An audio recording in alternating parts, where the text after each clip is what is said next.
before it opens up. So I don't know what the clock has to strike before you can do that. I do know you can use promo code 18WHB. That's really important. Yeah. Yep. So what is? Have we heard what is her first bet? It's gotta be like a Chiefs KU football thing. It's gotta be Chiefs winning the Super Bowl. She's the governor of Kansas. Yeah, but we care about it here. But if you say KU, but what about K-State though? Maybe she does a little. Here's what I want her to do. I want her to go out there and just rip a crazy NFL Week 1 parlay, where it's just like Chiefs -4. I want the Broncos money. Actually, I want whoever's playing the Broncos money line. Just really lean into it, just like a 15-leg parlay. Twitch says noon is when she's making the first bet. Okay, there we go. Yeah, I will be fascinated. Thank you, Chaotic Warrior. So beginning at noon, those will go live when she makes her bet. So I still want to know what she's going to place money on. Someone's going to report on that, and we will break in with breaking coverage at noon whenever we find out what the governor of Kansas has put down as the first bet in.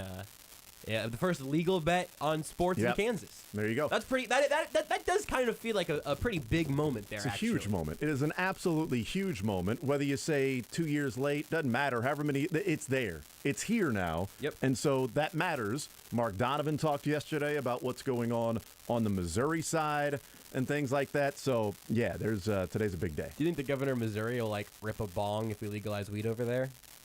First legal bong rip of Missouri. That's it. Look, Laura Kelly's out here trying to be cool governor, putting down a bet. Is that what? Do you have to have a ceremonial first pitch? Yeah. A ceremonial first hit? I at least need to see Mike Parson eat a brownie or something. Do they puff pass through the legislation? Is that what it is? Just eating brownie. I am just imagining Mike Parson on a plush couch. Somebody takes out the little thing in the water bong or whatever. I've seen it. Yeah. Yeah, I would have no way of knowing. They're just up at the podium giving a press conference. As the next person comes to talk, they just hand it over. Dude! Oh my... Yes! That's it, right? They hand it to the next guy who gets up there, and while they're talking, it's... Well... I would imagine that Governor Parson... Log fight. Imagine Governor Parson would probably just start slow, Gov. Yeah. But honestly, I hope Governor Kelly today just puts $1,000 on the nastiest parlay you can think of. I want her to go player by player through the Royals lineup. No, she's going to parlay KU and K-State overs with the feels win like totals this year. I'm going to go over 6.5 for K-State and over 2.5 for KU. And I am confident that these teams are going to win this year. Let's get this thing rolling, everybody. Maybe we get a little sporting action in there also. Some sporting, yeah, that's right. I don't know what exactly the bet there would be. What's the line with LA? I don't know. To be honest, haven't spent a lot of time on soccer lines. Gonna start now. I'm guessing that LA would be the heavy favorite as they're in first place in the West, as opposed to Sporting that is struggling to garner any points. I believe Sporting is exactly half the points of LA. So LA has not exactly half, maybe. It's 57-29, so damn near half of the points that LA has this year. So I'm going to guess they are heavy, heavy favorites. So she would have some good value if she believes Sporting is going to win outright on Sunday. There's a whole Sporting Kansas City tab on the DraftKings Sportsbook. Well, of course there is. I'm scrolling through now, just sort of kicking my feet up and enjoying the menu here. Absolutely. Of course there is. I don't know if I don't have the line for you yet. I'm still efforting, as the kids say. You should effort. You should keep efforting. 913 start efforting. 912. That's true. 913-912-4810 is the text line to be a part of the show, part of the conversation. 913-912-4810 to join us. Also tweet the show many different ways. LA's -160, Sporting to win outright +350, you draw +310. +350. That's Ooh. Have a little faith, Gov. Put maybe okay. Listen, Governor Kelly, I know you're listening. I appreciate you tuning in. Maybe just put a few separate bets down. Get your quick turnaround on Sporting against LA, and then still make your long-term parlay on the K-State KU overs, and then maybe throw in a Broncos under just to appeal to the whole two-state situation you've got here. It's a really good idea. The Broncos over would be a great one. Under. Broncos under. Yes, that's what I meant. Russell Wilson age over. Uh-huh. I don't know if you can bet on that, but just a joke about him being old. Mm-hmm. Getting into the contract. But you'd have to go the future, like the totals for K-State and KU because they don't have a line this weekend. You're gonna have to. It's a long play, you know. I don't know. But you can put money on Missouri -20.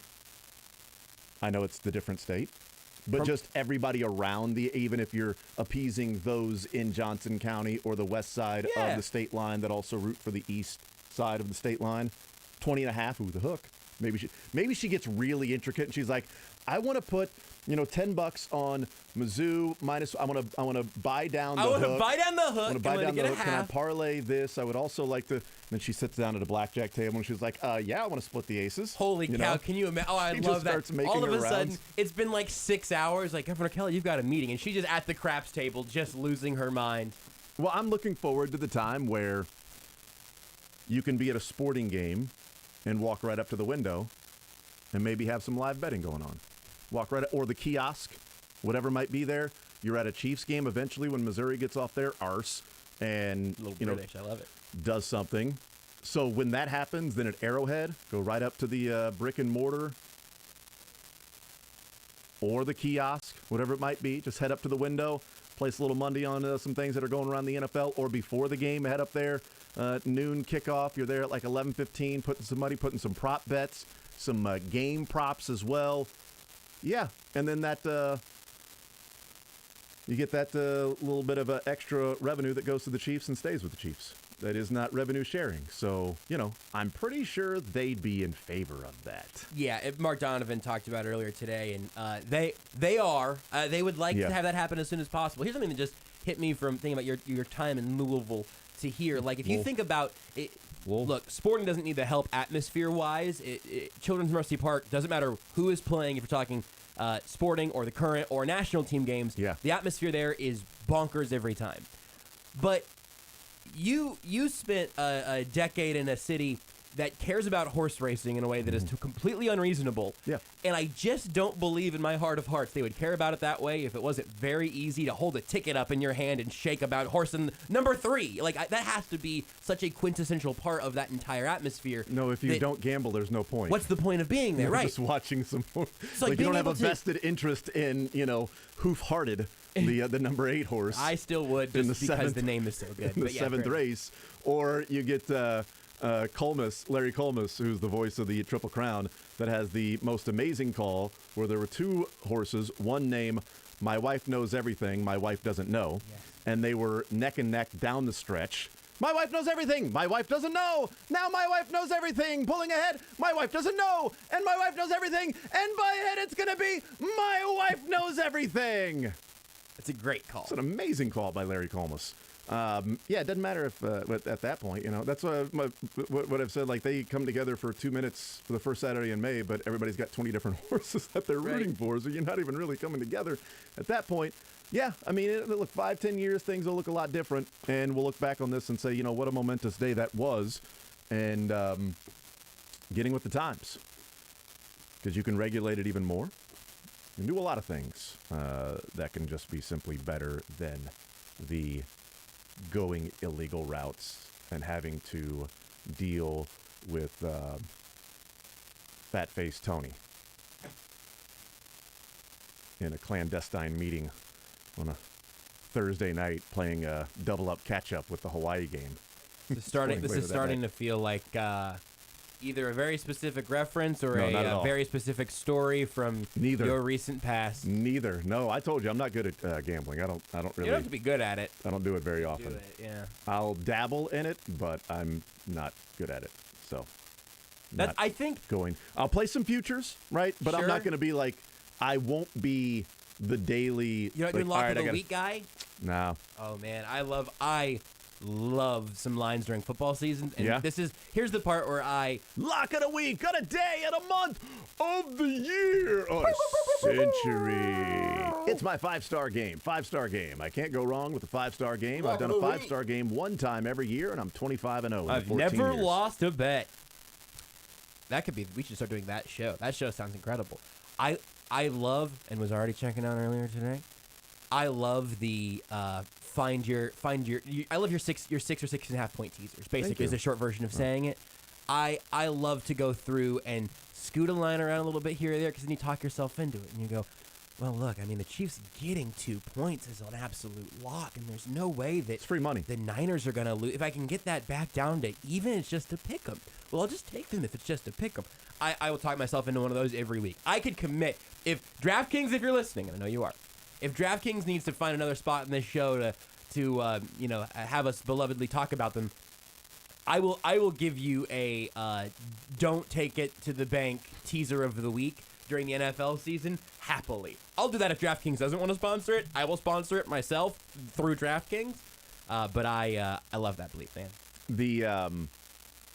The one time I've ever felt like it was free money in Vegas was a few years ago, and it was when Bobby Petrino was in his final year of just a god-awful season in which they won 2 games, and Vegas never caught up to how bad that team was. They were not covering by an average of 18 points. Woo! It was free money. Every week it was like Louisville is only a dog by like 8 points. Like they're going to lose by 25. Yeah, and the layup. just, boom, play some money. Next week, well, they're 11-point dogs here. They're going to lose by 25. It was 18 points throughout the season that they were not covering by. It was every week free money. We just talk about, like, they have not adjusted to how bad this team really is. This team has quit. The players have quit. They're actually making these lines as if you would think that this team wants to be out there or believes in the coaching staff. Everybody's done. The coaching staff has checked out. The players have checked out. This is free money. And it really was. Like every single week, it wasn't close to them covering. That's the only time I can remember that it was just like, I don't know what's going on, but they have not adjusted here.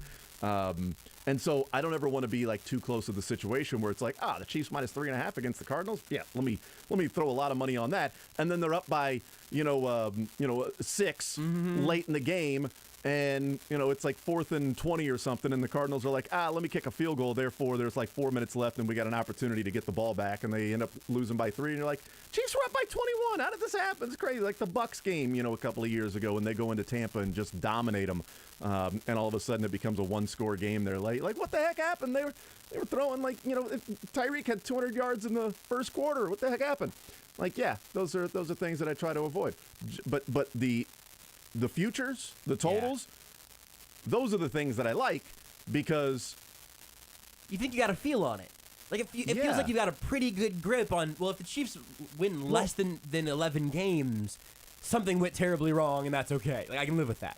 This team being 10-7 feels like a stretch. Yeah, it feels like a stretch of Patrick Mahomes into 2 pieces at some point, and now he's not playing the rest of the year. Like they don't win fewer than 12 games, and even if they did this year, they'd have to win fewer than 12 games by 2. 2. Seems like it's pretty easy.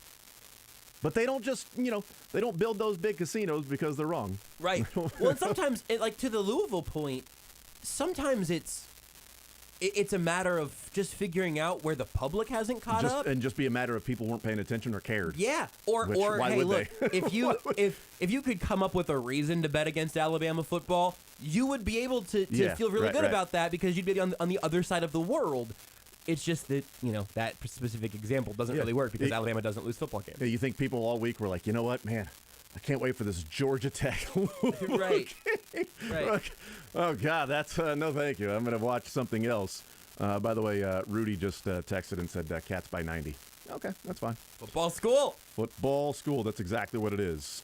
It is a... it's weird that he was able to text you from the afterlife like that. Isn't that weird? It's a Chiefs town, at least once Chiefs season starts. Royals town when they're playing really well. Chiefs town every other moment. Pretty much, play. The way that they're right now being Super Bowl favorites, or at least one of the Super Bowl favorites, I should say. Not the Super Bowl favorites, but one of the Super Bowl favorites with the Chiefs, as they will be whenever Patrick Mahomes is at the quarterback spot. We'll talk some Chiefs, and we'll hear from Brett Veach. He had mentioned that Mark Donovan, talked this morning, but we'll hear from Brett Veach, who talked yesterday about the 53-man roster. We'll talk with Craig Stout coming up at 11 o'clock, KC Sports Network, KC Laboratory Podcast. and get his thoughts on this team this year, the talent on this team. Ari Temkin comes up at noon, Sirius XM with college, Big 12. We'll talk with him about the Big 12 conference, the teams, what he thinks about this upcoming season. Is it Oklahoma's conference? Everybody's playing for second. Who are the most likely teams to be there? Does he believe in K-State the way that I feel like a number of local people do? Certainly I believe in K-State. I've got them over the 6.5. I am going to throw at least a couple bucks at Deuce Vaughn plus 15,000 to win the Heisman. Not going to happen, but you lose $5. Or that win, or is so powerful. You win 700. It's a. I'm going to put $100 on Deuce Vaughn just on the off chance he wins the Heisman. I win 15,000. Probably not going to happen. Either one of those, winning the Heisman or me placing $100 on something like that. But we'll talk with him about K-State, KU, the Big 12 overall, and then the news stuff that's going on around the NCAA today, in that the Board of Managers with the college football playoff expansion, which is 11 members that approved the 12-team playoff last year. The conference commissioners were expected, along with Notre Dame, were expected to approve that 11-0, and they would go into effect with a college football playoff expansion in as soon as 2024. Instead, it was 8-3 because the Alliance, the ACC, the Big Ten, and the Pac-12 voted against it. That alliance has changed since then, and there's a new commissioner in the Big Ten, new commissioner in the Pac-12. The alliance has been broken overall. It feels like all 11 are going to vote for this conference or college football playoff expansion, but the Board of Managers coming together today to vote on what is expected to be the 12-team playoff, 6 automatic qualifiers, the 6 highest-ranked conference champions, not the automatic 5 conference champions in the Power 5, the 6 highest. So if there's a Mountain West team that's ranked higher than a Pac-12 team, they get an automatic bid over the Pac-12. So the 6 highest-ranked conference champs, top 4 of those getting a bye, and then 6 at-large teams that are just simply the next 6 highest-ranked teams. Doesn't come to like a selection committee. It's here's the rankings, here are the automatic qualifiers, here are the 6 at-large bids, first round home games, second round bowl games, things like that. That's expected to be voted on today, approved, and then next week the commissioners have an already scheduled meeting to get together and may vote on that then, which would bring college football playoff expansion in 2024. So only 2 more years of a 4-team playoff, and in 2024 starting a 12-team playoff that would take it from, it would add about $400 million to the college football playoff revenue in those 2 years.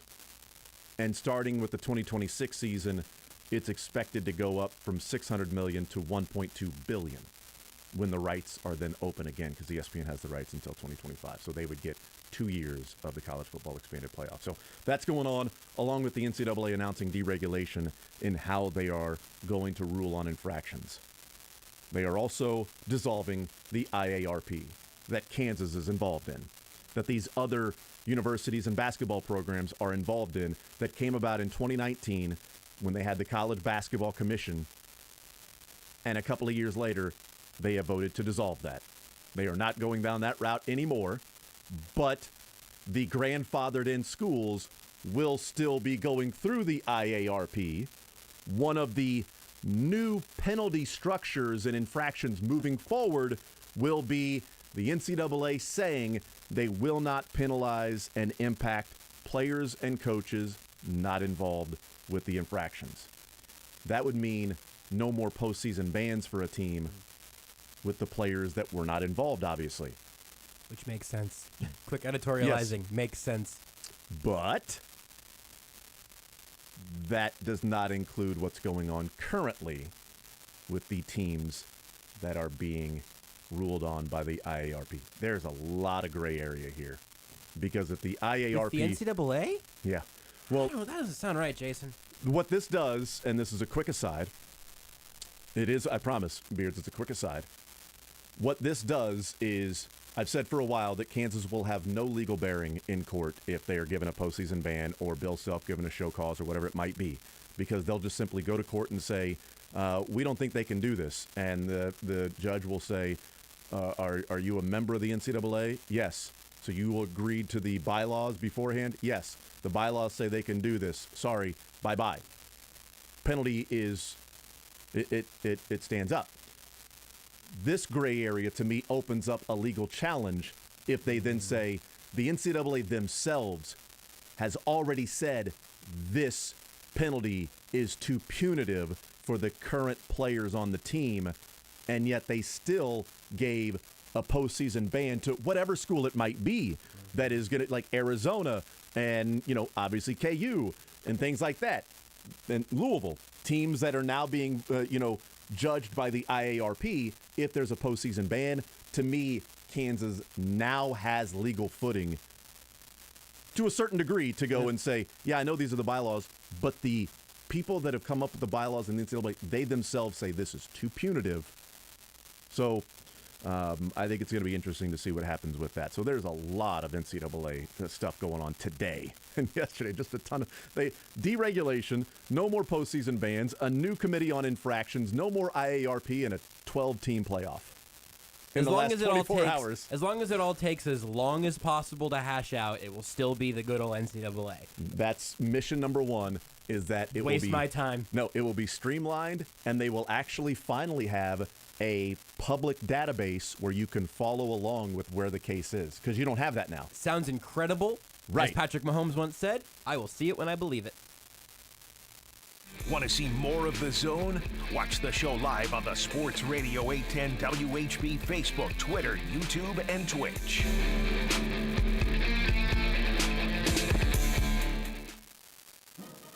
It's once again time to wave the weed in David Booth, Kansas Memorial Stadium.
In the Zone All right, welcome back here in the zone on ES. I did it with Jason Anderson right out of the gate. on Sports Radio 810 WHB.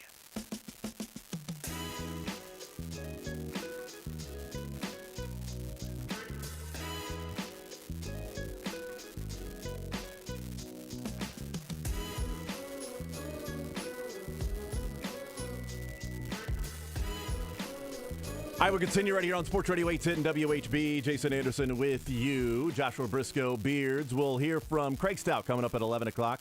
Talking some Chiefs football with our friend Craig. We'll have some fun at the end of the show as well with some sports or leisure. And Ari Temkin will talk some college football, some Big 12 with Ari as week 1 underway starting tonight with week 0 finishing up over the weekend. Week 0/1 for the NFL starts a week from tonight as well. Week 1. 7 days. We're so close. We are 7 days away from the NFL. And it should just be a wonderful game. Wonderful to have football back. I'm ready to have NFL football on my screen again. That means something. I was hooking into the Matrix for preseason football. We get to open the year with a little Bills-Rams. As long as Matthew Stafford's elbow is functioning, that is going to be such a good little appetizer. You excited about Matthew Stafford's elbow? I'm hoping it stays in one got piece. You pumped. No, I'm nervous about Matthew Stafford's elbow because if it just falls apart in the first quarter, that game's not going to be as interesting. So the question I would have is, if the Chiefs are 11 days away from playing a game, right? Mm-hmm. 11 days. Sounds right. Are they Marquez Valdez-Scantling away? Are they Alex Smith away? Are they DeMarcus Robinson away? Well, if they're DeMarcus Robinson away, they'd be having to travel backwards through time, so it can't be him. Is it an Elvis Gerback away? That's it. Are they Damon Heward away? In my heart, they're Damon Heward away. They are Damon Heward away from me. I think the Chiefs' social team would say they're a Marquez Valdez-Scantling away. I think most well-adjusted Chiefs fans could say you're an Alex Smith away. But I absolutely against all odds really fell in love with football right around the Damon Heward, Brody Croyle era. And if that's not a testament for how born in the fires I was, then I don't know what ever will be. Are they Chris Chambers away from starting the season? Wow! Or would you go with maybe more of a Josh Bellamy away from Josh Bellamy. from playing? But I just pulled up the Chiefs' all-time number 11. So that's all I was doing. We started doing that. the day you were out a month ago now. We'll see. I would love to do that. Sorry. Well, no, but we were doing it for a caller number thing. We were giving away tickets to the 100-year celebration. That's right. Like, all right, call in, and I think we started it with number 10 to say, hey, call in and give us a number 10 that's not Trent Green, Isaiah Pacheco, or Tyreek Hill. Or Terrence Copper, right? That would be the obvious one. Terrence Copper was what I was hoping we would get a Terrence Copper. I see. Because I want to remember some guys. I just like remembering dudes. Chase Daniel. Did you Chase get one Daniel, of those? I think, was probably the winner on that day. Which also, if you just start Googling, I actually think Chase Daniel wasn't one of them because Really? that was the easy Really? one that we were expecting. What about Stojanovic? And that one I think got it. I think you got a Stojanovic. Somebody got a Stojanovic over a Daniel? I think you got a Stojanovic and a Terrence I remember being Copper. surprised that nobody got Well, Chase Daniel. did somebody guess Chance McDanielson on accident? Yes. That's probably what happened. You're like, ooh, we were looking for Chase Daniel. And Who? then we just hung I up thought it on was him. Chance McDanielson. I remember watching him at Mizzou. That's definitely Chance. His name is Chance McDanielson. So that'll be tomorrow. Will be the Terrence Copper Day. Yes, and we will celebrate appropriately. Just celebrate Terrence Copper. I'm going to throw some pennies in the air. Number 9's very few and far between. All right, hold on. Oh. I mean, besides the current one, Vinny Pasquantino. I think The Chiefs are Vinny Pasquantino away starting Saturday. Or starting, no, today would be, because it's technically 10 away today. 10 away today, Today's your then, Terrence right? Copper Today's Day. 10? Yeah, because then So can tomorrow, because today's Thursday, right? is is it Thursday? Today's Thursday. What Okay. day is it? Good morning, good afternoon, good evening, Yes. good night. So tomorrow would be 9. Saturday would be 8. So is tomorrow, please correct me if I'm wrong, I think I'm right. Is tomorrow Tyler Bray Day? It is Tyler Bray Yes! Day. That's right. It is. It's Boy, definitely Tyler Bray Day. You want to talk about Shane Buechele getting a roster spot and kind of intricacies of that? I would have walked over broken glass for Tyler Bray. I still might right now. Is he on a roster? He's like with the Bears for a beat, I think. There have been, and I'm looking at it right now, there have been 3 quarterbacks wear number 9 since 2012. Okay, since 2012. Since 2012, 3 quarterbacks that were on a Chiefs roster Boy. since 2012 have worn number 9. I mean, Tyler Bray was definitely my... These 2 were before Tyler Bray. Okay. Oh, excuse me, 1 before, 1 after. Sorry. 1 before, 1 after. The one before, or the one after, we talked about just a couple of days ago with quarterbacks and a connection with the Chiefs keeping 3. Yeah. It might have been... Well, they had to be active roster. These are active roster players, right? I am deep in my mind palace right now trying to find the number 9. Engine, number 9 on the New York Transit line. If the train falls off the tracks, pick it up, pick it up, pick it up. I was going to go Beatles, number 9. Is my point of reference there. I don't think he was ever active. I think you're going to have to. I kind of felt like Kyle Shermer might have been That's right. might have been number 9. Is he on that list? Shermer. Okay. That was All the right. connection with what we talked about Shane Bichelle, because they went with Bichelle over Shermer. Yeah, I don't think he was ever on the active roster, but he had it in training camp for a little bit. So Shermer was the guy they were going to bring More along, recent than- and then Bichelle was the guy they ultimately were going to bring along. So Shermer, then Bray, then this guy. This guy was in 2012. Oh man, you're gonna say it, and I'm gonna be mad that I didn't get it, but No, you're fine. I don't have it. Brady Quinn. Everybody knows it's Brady Brady Quinn. Quinn wore number 9. We're number 9. Oh man, I really could have said. I thought about. I was going through just sort of the quarterbacks with bangs category. But wow. also Juju this year. Yes, hopefully the best number 9 Yeah. in Chiefs history. Is there one that I'm not thinking of from No, those earlier are- days? Is that the entire list? That's awesome. The entire list. Dean Carlson played for a year. Bill Kinney played for 8. So Bill Kinney would probably be the one that has the most impact. Yeah, by a long shot. Scott Bentley, who I have no idea. Jason Baker. Is that the Last Chance U coach? Probably. Nick Novak, one kicker. Brady Quinn, Tyler Bray, Kyle Shermer, Juju. So it's Bill Kinney, the main ones. We're number 9. The Brady Quinn era. I'm on that page now. I haven't clicked ahead if we're going to keep just playing this game at any point, whatever. I enjoy the number game. That they have the approximated value on the right column there on the Pro Football Reference page that we're looking at. And it's a 1 for Jason Baker, a bunch of zeros, 58 for Bill Kinney, a bunch more zeros, and then Brady Quinn, -1. That is tough. And then Saturday's an obvious one. Saturday is the Nick Lowry day, number 8. That's an easy one, number 8. Did Kyle Orton wear number 8 in Kansas City? I think he ended up in double digits in Kansas He City. did? He did wear number 8 in Kansas City? Although, you know what? Nick Lowry would be the immediate one I go to, but someone who will always have a soft spot in everybody's heart around here recently, 2019 Matt Moore. Oh, yeah, that's good. Steps in, wins a game against the Vikings. That obviously was pretty damn crucial for the Chiefs to get that win against the Vikings because, the playing games at home kind of mattered. So that's one. And then there have been 2 Chiefs this year that have worn number 8. And definitely getting to all those Brett Beach clips we were talking about. I'm glad we have all that. Yeah. Was there somebody on each side of the ball in the preseason? Did we get a defensive back in 8? Brian Cook is wearing Somebody 6, currently right? is wearing number 8. Currently wearing number 8. And somebody Shane Buechele just changed, by the way. in OTAs and minicamp. Some bad aesthetic news is Was that number 8. Shane Buechele has moved from 6 to 12 after Josh Gordon's release. So that's really Interesting. disappointing. Hate Interesting. that. Yeah. Hate that news. Stick with the 6, Shane. I'll just tell you who Please they do. are. Yeah, we can't. Yep. I can't him and Han anymore. I don't have the answer. Justin Ross was Oh number 8. yeah, he sure was. And now Carlos Dunlap. Oh, that one makes sense. Yep. All right. I honestly have only seen either of those guys play a total of like 5 snaps in a Chiefs That's right. jersey, so I'm not too bent up about it. But It's funny. pretty good ones. The current guy wearing number 8, I've seen way more of the other guy that wore number 8 this offseason. Yeah. Typically not how it happens. Let's hear from Brett Beach. Speaking of Justin Ross, as you know, he's a wide receiver. People thought maybe he was going to be a sneaky pick to make the active roster, and we know what happened with a redshirt year for him now. Here's Brett Beach weighing in on the 5 wide receivers instead of 6 wide receivers on this team for the initial 53 that Reese Fountain was let go and then now on the practice squad. But here's Brett Beach yesterday answering the question about 5 wide receivers. Yeah, we went back and forth. A couple, I think sometimes, there is that game within the game. So you're just knowing how waiver wires work and knowing the trends of claims, and knowing where we've been exposed over the years, I think like defensive end is one position that it seems for some reason we always accumulate injuries at that position, and we're always a little short at that defensive end position.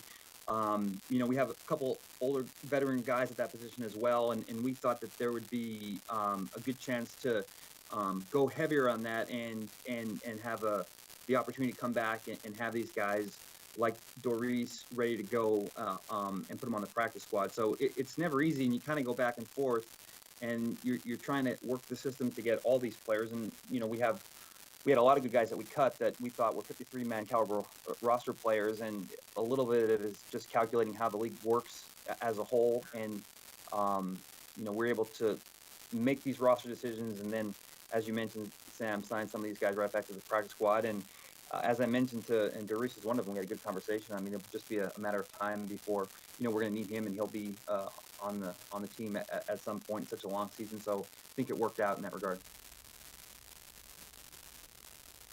So it was a surprise that it was only 5 instead of 6, right? Reese Fountain may be brought up as a 6 wide receiver soon. Who knows? But the news today, to me, adds more fuel to the fire of the wide receiver group this year as opposed to last year. My buddy texted me yesterday, said, hey, Josh Gordon's visiting Tennessee. He lives in Nashville. Does the afternoon show there. Josh Gordon's visiting Tennessee. Was he any good? I said, if his name wasn't Josh Gordon, nobody would know he was on the field or care he was on the field. No separation. He had some drops. Couldn't get feet down in the preseason. And his one touchdown, any of us could have caught it. It was an attaboy pat on the back for being a good guy and trying and coming in and working his way back and all of that stuff. And they gave it a go. What is really, I would say, illuminating in what they think about Josh Gordon, they did not sign Josh Gordon to their practice squad. Fountain, Powell, not Josh Gordon. Josh Gordon wanted to stay. Do you think Josh Gordon is choosing the Titans practice squad over the Chiefs? It's different if he chose a team that put him on the roster. Yep. He's choosing the Titans practice squad because the Chiefs didn't bring him back to their practice squad. That's a guy who started 7 games last year. 7 games. Anthony Hitchens doesn't have a job, and he was starting at linebacker. Josh Gordon started 7 games last year, and he's on a different team's practice squad because the Chiefs, who had been saying he's really close, said, no, we don't need him on the practice squad. We'll take Reese and we'll take Cornell Powell. That's pretty illuminating, too, about what that wide receiving core was last year after Tyreek Hill.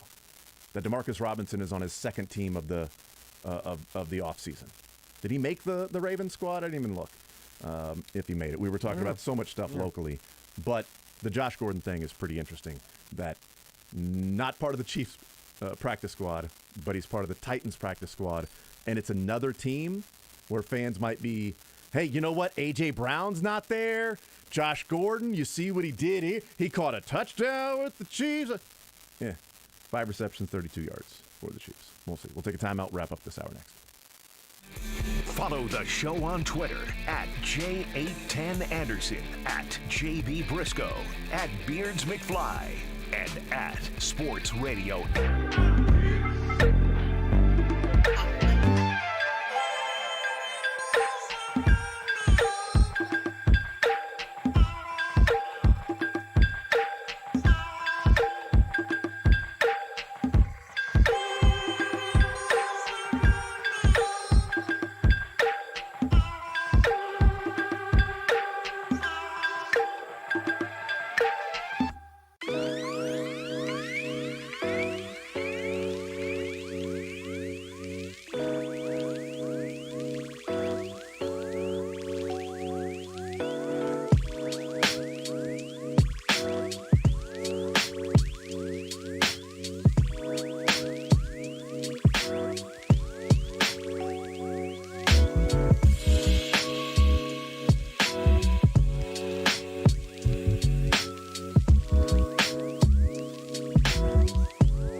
The Zone with Jason Anderson on Sports Radio 810 WHB.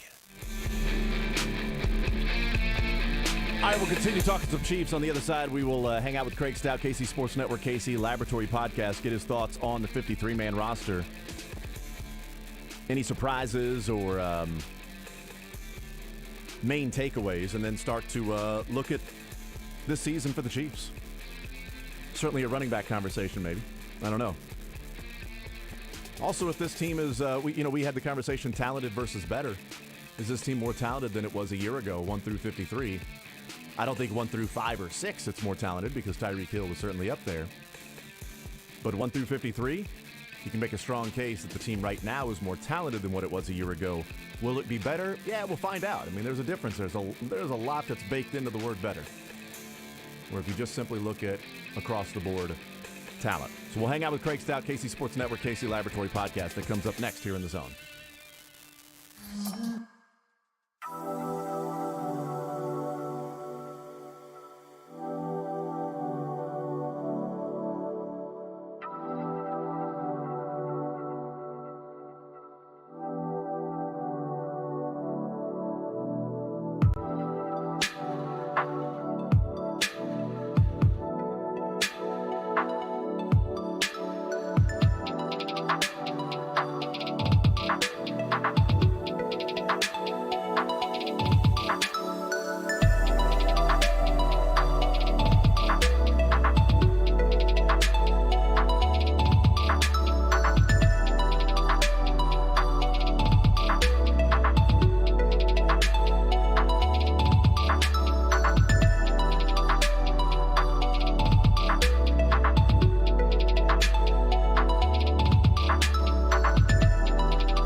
The Zone with Jason Anderson. Snags. Spags was talking about Sneed. Snags was talking about speed. Weekdays from 10 to 2 on Sports Radio 810 WHB.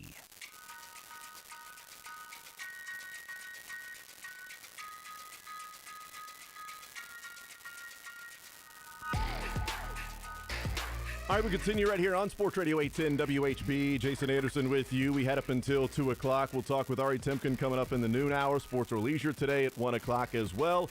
And a couple of days past the Chiefs making their initial 53 final roster until they get ready for the Arizona Cardinals. Craig Stout, KC Sports Network, KC Laboratory Podcast joins us here in the Zone to talk some Chiefs football. Craig, what's up, man? How are you, sir? Man, I'm doing well. We are on the brink of real-life football that matters on the win-loss record. I am ready. The preseason was wonderful. I got to enjoy all kinds of Chiefs football. I'm ready for the real thing now. That's right, 11 days away. We're Marquez Valdez-Scantling away from the regular season getting underway. So let's start with what the roster looks like in your eyes, the 53-man roster. A reaction, takeaway, anything that you sort of gleaned or learned from what the Chiefs are looking at this year by the initial 53? I'm a little bit surprised that they are carrying 3 quarterbacks this year. I get it. My good friend Kent Swanson that joins me on the KC Laboratory Podcast, made sure to put out there into the world. It's like, this is something that seems like a move for the future. Shane Buechele is a guy that they plan on having as a backup for the next decade plus. So you need to keep him on the roster for this. I get that. That was really the only real strange move that I saw there. The guys that kind of filtered out, the Danny Sheltons, Elijah Lees that are on the practice squad right now, guys that I'm not too broken up about not making the roster. The rest of it was pretty chalk as far as I'm concerned. But, I mean, the third quarterback, it's not something that Andy Reid has done for the past couple of years. I think that spot was just it was a little bit questionable for me. I was surprised, to be honest with you, when the news came out, Tuesday morning, that Shane Buechele had made the roster and they would be keeping 3 quarterbacks. I'm like, okay, so I don't remember the last time they did that. Typically, they do that, and then they have to make an IR move or something like that. In 2019, they did that with Chad Henne and Matt Moore. Henne got injured. They had to keep him on the 53, and then so they had 3 quarterbacks. And then, the next day, Henne goes on the IR and Matt Moore, and they have 2 quarterbacks at that point. So keeping 3 was a surprise, and I thought, well, I mean, there's 3 running backs now, 3 tailbacks and a fullback, and then Ronald Jones is reported that he's going to be on the roster as well. And at that point, I was really scratching my head, and I'm like, usually 3 running backs and 2 quarterbacks, where do the other roster spots then come from? And we know one of those is keeping 3 tight ends instead of 4 tight ends, and the other one, the wide receiver spot. So the quarterback and the running back was a surprise to me. We talked about Shane Buechele right there. So running back, are you surprised that Ronald Jones, from the conversation around camp and training and preseason games and him not getting as much run until the last preseason game, are you surprised that they did go 4 running backs with Ronald Jones? A little bit. It's definitely one of those. I see him kind of as an overlap for Clyde Edwards-Helaire. He's going to be an early down guy. Obviously, you don't want him to be in there on passing downs. Clyde and, Jerick McKinnon and Isaiah Pacheco were the guys that were rotating in third downs in the preseason.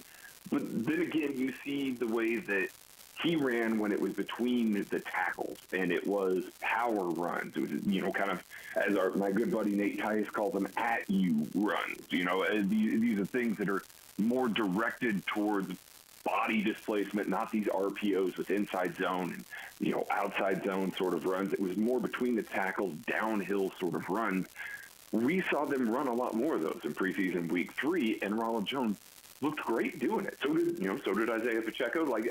Those guys all look good because that's what the offensive line does really well. And so them keeping Ronald Jones, to me, and I'm trying like hell not to get my hopes up because I did this last year and I'm ready to get hurt again, but are they going to run more gap scheme? Are they going to run more power runs? Are we going to see, more pulling blockers? We're going to see Trey Smith on a freight train out in space trying to, blow somebody off the ball, create space, running more, not Michael fullback in 21, or Michael Burton as a fullback in 21 personnel, blowing open holes.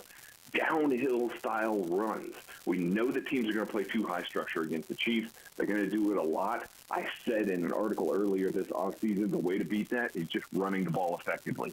Defensive coordinators hate it when they are just sitting there getting hammered for 3-4 yards a clip. It doesn't matter, you convert downs that way. And they hate when that happens. If the Chiefs are going to adopt more of a power or gap run scheme, Ronald Jones makes a lot more sense. I'm not holding my breath yet because they did the same thing last year, and then they didn't execute the power run scheme as much. But if they are, Ronald Jones makes a lot more sense on the 53 than I thought he did maybe a month or two ago. Did they do that in the final preseason game? Is that what you saw with Ronald Jones running with the ones that they focused on the running game? Was it more of that counter, that power gap scheme? Absolutely, it was. It was definitely more focused on that sort of run, and they sprinkled it in throughout the preseason. Not enough to say that they never did it. They sprinkled it in a little bit, but some of the runs that we remember the most, especially the ones with the twos, were more inside zone schemes where guys weren't passing things off properly. Things weren't happening, quite as well. It certainly helps that he's playing behind Creed Humphrey, Trey Smith, Joe Tooney on the inside versus, the Chiefs' second team offensive line there.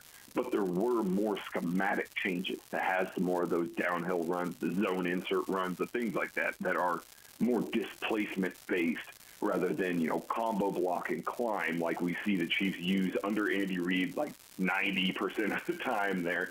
These were more focused on trying to create a singular hole, having him hit a singular hole. That's where he can run behind his pads, get low, use the explosion that he does have. I think people think of him as a power back, a slow guy. He's not slow. He's got some explosion. He can run through his pads, attack a singular gap, and rely on his blockers to blow it open. And that's what we saw a little bit, and that's why he looked so good in that final preseason game. Do you think it did come down? I mean, we've heard from Andy Reid, we've heard from Brett Veach, and some others that have reported, and so there's too many different people that have said it to think that it's just like creating a storyline after the fact. But the question would be, like, do you think that Ronald Jones was that close to being cut, and it was the last week and maybe that last preseason game that they said, okay, there is value keeping him on this roster, so he has made the squad based on what we actually saw there?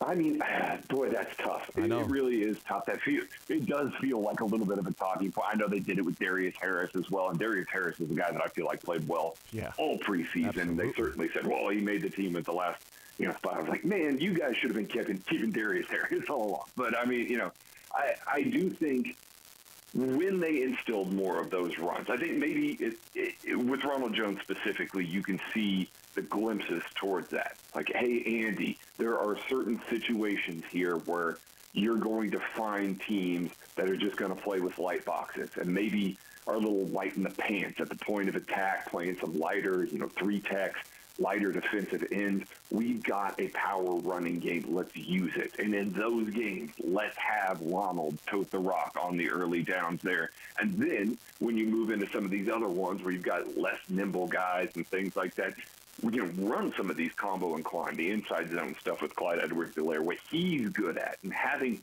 two guys that you can operate on early downs and know that you can rely on either scheme in the run game, I could see his performance in that last preseason game really kind of making them feel like the playbook could be opened up just a little bit more and warrant a roster spot based on that last performance. One of the things we've talked about around here, and the last point on running backs, but I wanted to get your thoughts on it, is, we've weighed in and debated, like, who the better running back is for this Chiefs team.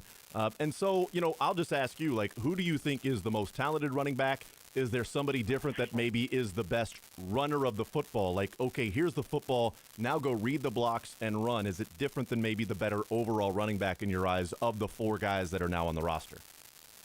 Yeah, it definitely is. I think Clyde Edwards-Helaire is still the most talented back. I know that everybody seems to be down on him right now.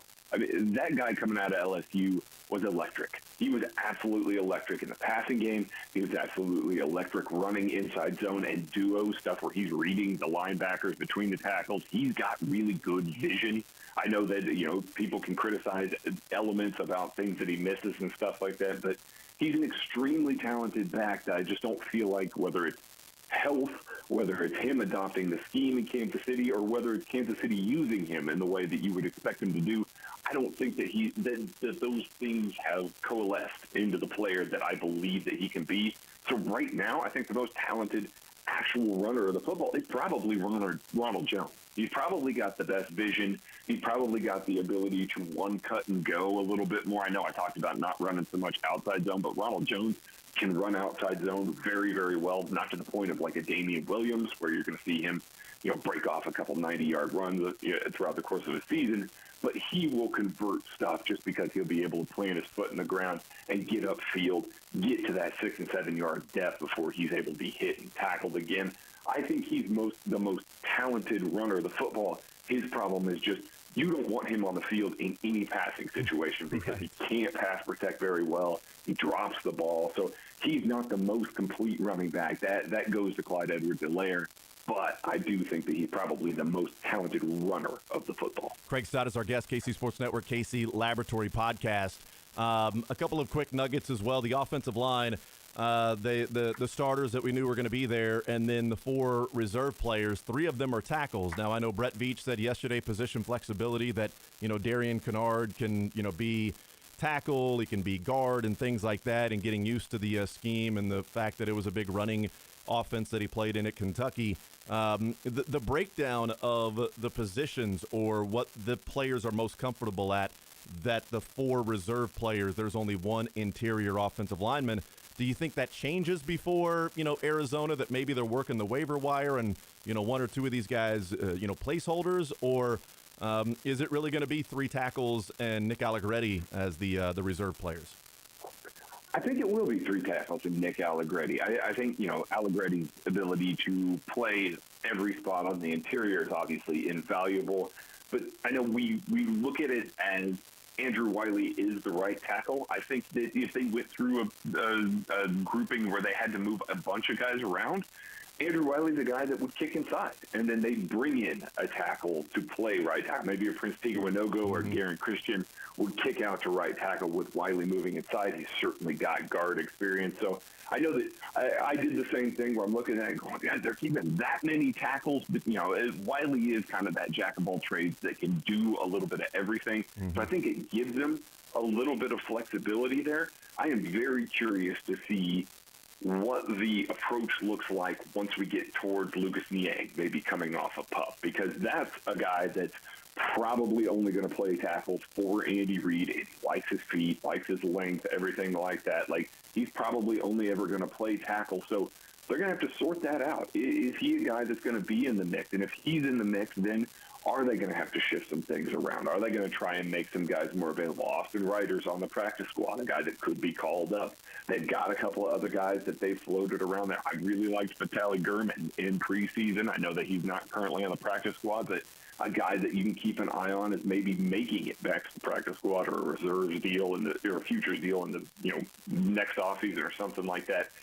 I do think that they feel very good about the flexibility between the 3 starters, Andrew Wiley and Nick Allegretti, to fill those positions there. You got 5 guys in that spot. I think that that's pretty good, especially since there are some questions about the tackle position. I'd rather swing a little high for tackle, especially on the backups, rather than trying to rely on some interior guys in the backups. And I think one of the luxuries the Chiefs have as well is when they talk about position versatility, in that we know that if Orlando Brown were to miss a game or 2, that Tooney can slide out and play left tackle, that they have somebody that could at least do that they're not saying, all right, well, Prince, Jaron, go protect Patrick Mahomes' blind side.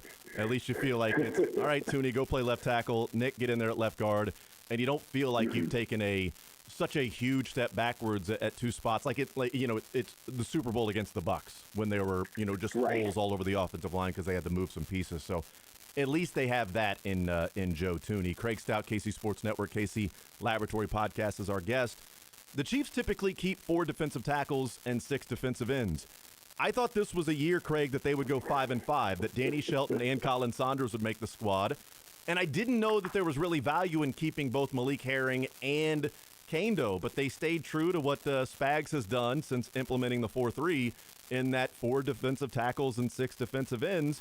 Any surprise that Shelton is not on the team, and either whether it be Malik Herring or Joshua Kando, both made the squad with 6 defensive ends. I am curious to see what happens with Malik Herring, how much he's practicing. I know that oblique is there.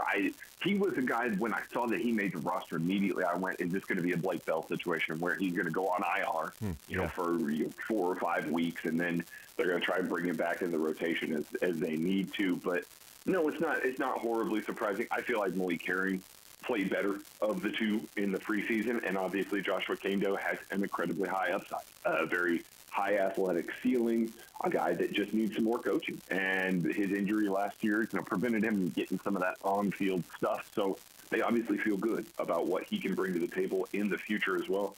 Fine with keeping both of those guys, especially as often as Steve Spagnuolo kicks these guys on the interior. Mike Dana, George Karlaftis both played on the interior in some dime looks during the preseason. So I'm not worried about, some of the interior depth, other than the fact that they really only have one true nose tackle. I mean, Colin Saunders is going to be that guy. He's going to play backup. He's going to be able to kick inside as one tech zero, everything like that.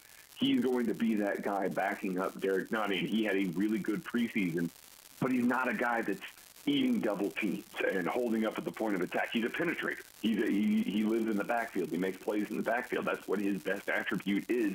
And Derek Nottie, in the way that this scheme is built around Nottie as a one-tech, is for him to kind of absorb some blocks, be able to shut 2 A-gaps down, and be able to clog the interior a little more. They don't really have a guy that did that. So, yeah, I was a little bit surprised that Danny Shelton didn't make it. But at the same time, Danny Shelton was not playing for this team until late in the fourth quarter of most of the preseason games. He was, he wasn't staying on the field very often in those games. So I didn't see enough of him in the preseason to make me feel like they were really comfortable with him backing up Derek Nottie. I mean, that's a position that plays almost 40% of the snaps over the last 3 seasons. That's 40% because of injuries to Derek Nottie, rotational snaps, everything like that. So we're looking at a player that needs to be on the field, and they need to be comfortable with him on the field. They're certainly more comfortable with Colin Saunders on the field and playing, lots of snaps versus a guy like Danny Shelton, who, obviously needs some conditioning. Maybe can get by the end of the year to be a guy that can be a more rotational one-tech. Yeah, Craig Stout is our guest, KC Sports Network, KC Laboratory podcast here in the Zone. The cornerback position, one of the things that we talked about yesterday on the show, Craig, was, I remember the conversation that people had about Brett Veach and not investing really anything into the cornerback position, not drafting, not really spending any money in free agency or anything like that. And it was kind of just, you got a 6th rounder in Fenton, you got a 4th rounder in L'Jarius Sneed. Last year, 2 of those 6 cornerbacks they kept on their initial 53-man roster were draft picks. This year, 5 of the 6 cornerbacks are draft picks. Certainly a change, but I mean, a change in some degree because, one of those, extra draft picks is a 4th rounder. Another one is a 7th rounder. It's adding in the 1st rounder, Trent McDuffie. That's kind of the change from what we've seen from Brett Veach. But it is obvious that there are certain places that he's looking at and saying, we're going to put the emphasis and we're going to put the draft value on this position and throw numbers, because 2 of 6 draft picks at the cornerback spot to then 5 of 6 is just, completely different from one year to the next. So the talent of the cornerback position being drafted and some rookies, does it compare to last year's cornerback spot, or do you think 1 through 6 is actually better than 2021? Oh, I'm willing to go out here on a very, very flimsy limb and say that it's better this year. I'm a much bigger fan of this group of cornerbacks. Jalen Watson and Joshua Williams were both day 3 picks, and those were guys based on, our draft prep and everything like that. I was pounding the table. When the Chiefs picked Leo Chanel, I would have been fine, completely fine, borderline excited about drafting either one of those guys at the bottom of the 3rd round. So the fact that they're able to get those guys in day 3, in the rotation, you see the length, You see the ability. You see all of this stuff that really fits what Steve Spagnuolo does to a T. So it doesn't super surprise me that those guys are making the roster. I love the upside. I really do. I mean, Charvarius Ward came into his own in this defense. Steve Spagnuolo and Charvarius worked really well together. He blossomed into a guy that made a lot of money, and rightfully so for San Francisco this year. I see a lot of elements of those guys, of that in a guy like Joshua Williams or in a guy like Jalen Watson. Bigger, longer guys that are going to contend to squeeze the boundary, play at the catch point, need to improve maybe some of the ball skills at the catch point, but those are things that can improve over the course of a rookie contract. So I really like the depth there, and then you've still got two established guys in L'Jarius Sneed and Rashad Fenton on the front line, and an uber-talented guy, one of my favorite cornerbacks in the class, in Trent McDuffie. I mean, so overall, I'm just bound to love this cornerback class because it's a bunch of guys that I just loved coming out of the draft, but I also love the way that they fit into Steve Spagnuolo's scheme as well. I think they're going to be more flexible in that cornerback room. I think it's going to be a lot more fun, and certainly if they hit on 3 rookies at corner in this draft, that is insane. That is absolutely insane. Brett Veach is on a heater if that's the case. Yeah, and I lean this year as well, and Sneed, Fenton, and Lamons are carryovers. They were on the initial 53 last year. They're on the 53 this year. So really it's a matter of, do you go with Ward, Mike Hughes, and DeAndre Baker, or Trent McDuffie, Jalen Williams, or Joshua Williams, and Justin or Jalen Watson? Which 3 do you prefer? I will lean towards this way because of the upside of what McDuffie can offer as a number 1, and Williams and Watson over, Mike Hughes and DeAndre Baker. I mean, Baker was a guy that we thought, hey, this is a good risk to take, but never really materialized. And if Watson's out there, I'd probably feel right now, not having seen a regular season game, right? I'd probably feel a little more comfortable if Watson's thrown into the fire than I would have if DeAndre Baker was out there. So I'm leaning this year with the right to change my opinion as more data comes in and if guys really start to struggle. Well, but it's hope. It's hope. For sure. I think that's the part that matters there. It's hope. These are guys that, like, you're not taking a swing on a guy that had an injury or maybe had some off field or something like didn't work out in another spot. These are guys identified in the draft, guys that are coming in and being taught from Jump Street in the NFL. This is the way that Steve Spagnuolo wants to do things. Here are the players that you're going to play with for the next 3 or 4 years because there's probably not going to be a whole lot of turnover there. So these are the guys. Get comfortable with these guys. These are going to be your friends. These are going to be your buddies. So I like that they are able to get those guys on the field quickly because, yeah, like you said, it may not be as high. Like Charvarius Ward's certainly a better player than any of those guys last year than they are this year. But that bottom of the roster, that over Mike Hughes, over DeAndre Baker, even if they are a push for those guys, this is year 1. So you can expect that there will be growth, and that's what has everybody excited. Yep, visiting with Craig Stout, KC Sports Network, KC Laboratory Podcast. We talk about just the cornerback, looking at the overall roster real quick, and then we'll get you out of here. This roster this year, right now, compared to what they ended with against the Bengals, is this one more talented than last year? I think better is a different conversation. Is this better than a year ago? Because you've got a lot of different factors that go into a team being better or worse. Is this roster right now, as it stands on paper, more talented 1 through 53 than it was when the Chiefs ended the season? Ooh, that's really tough. It's really tough for me to go quite that far with that.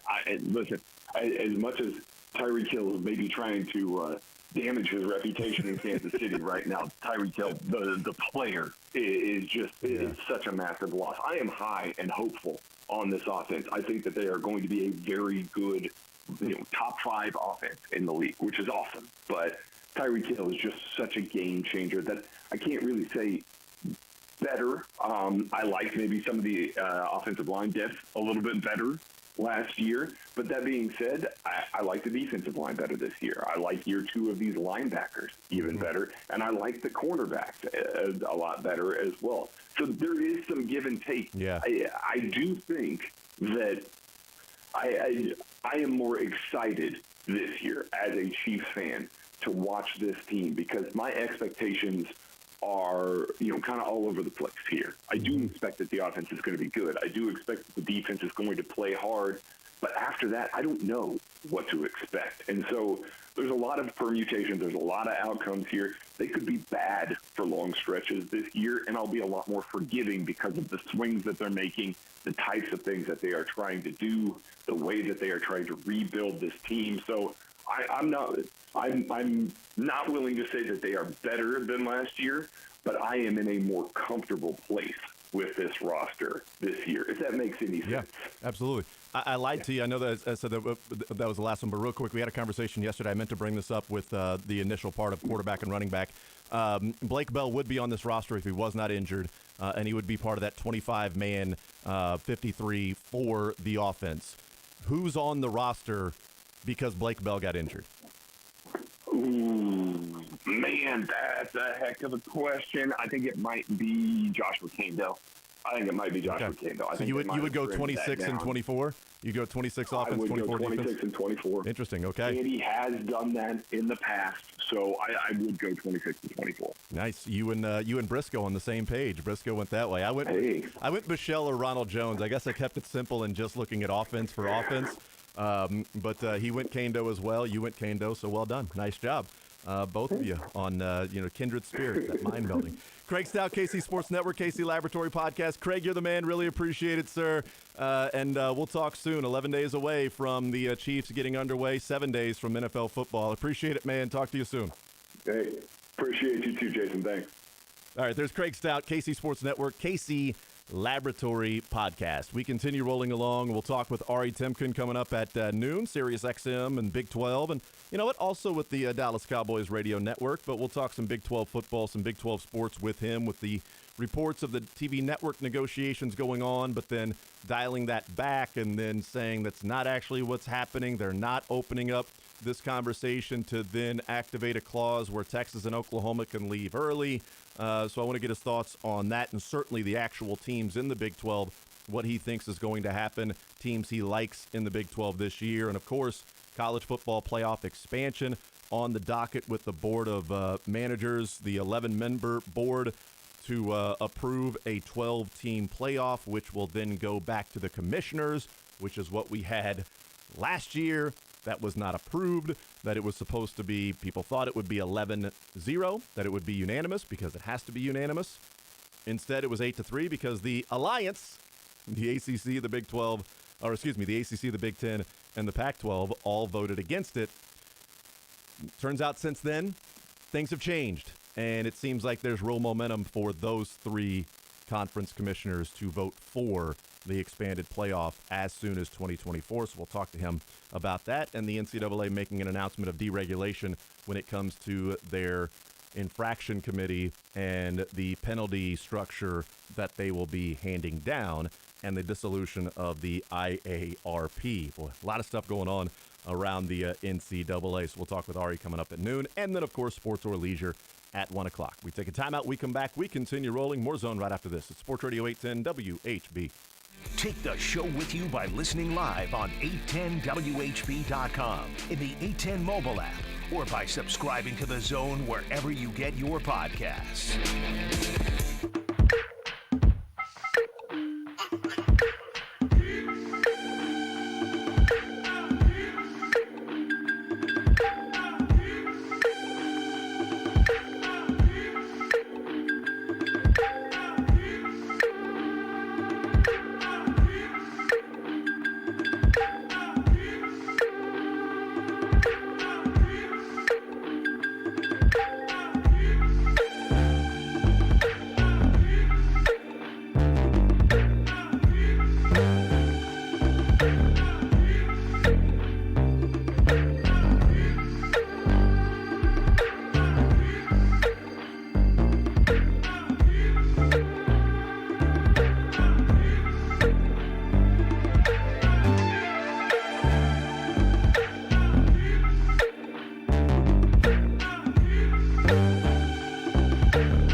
The Zone with Jason Anderson. If I can't be here to try to get you on a technicality once per show, what the bleep is the point of me being here? Weekdays from 10 to 2 on Sports Radio 810 WHB.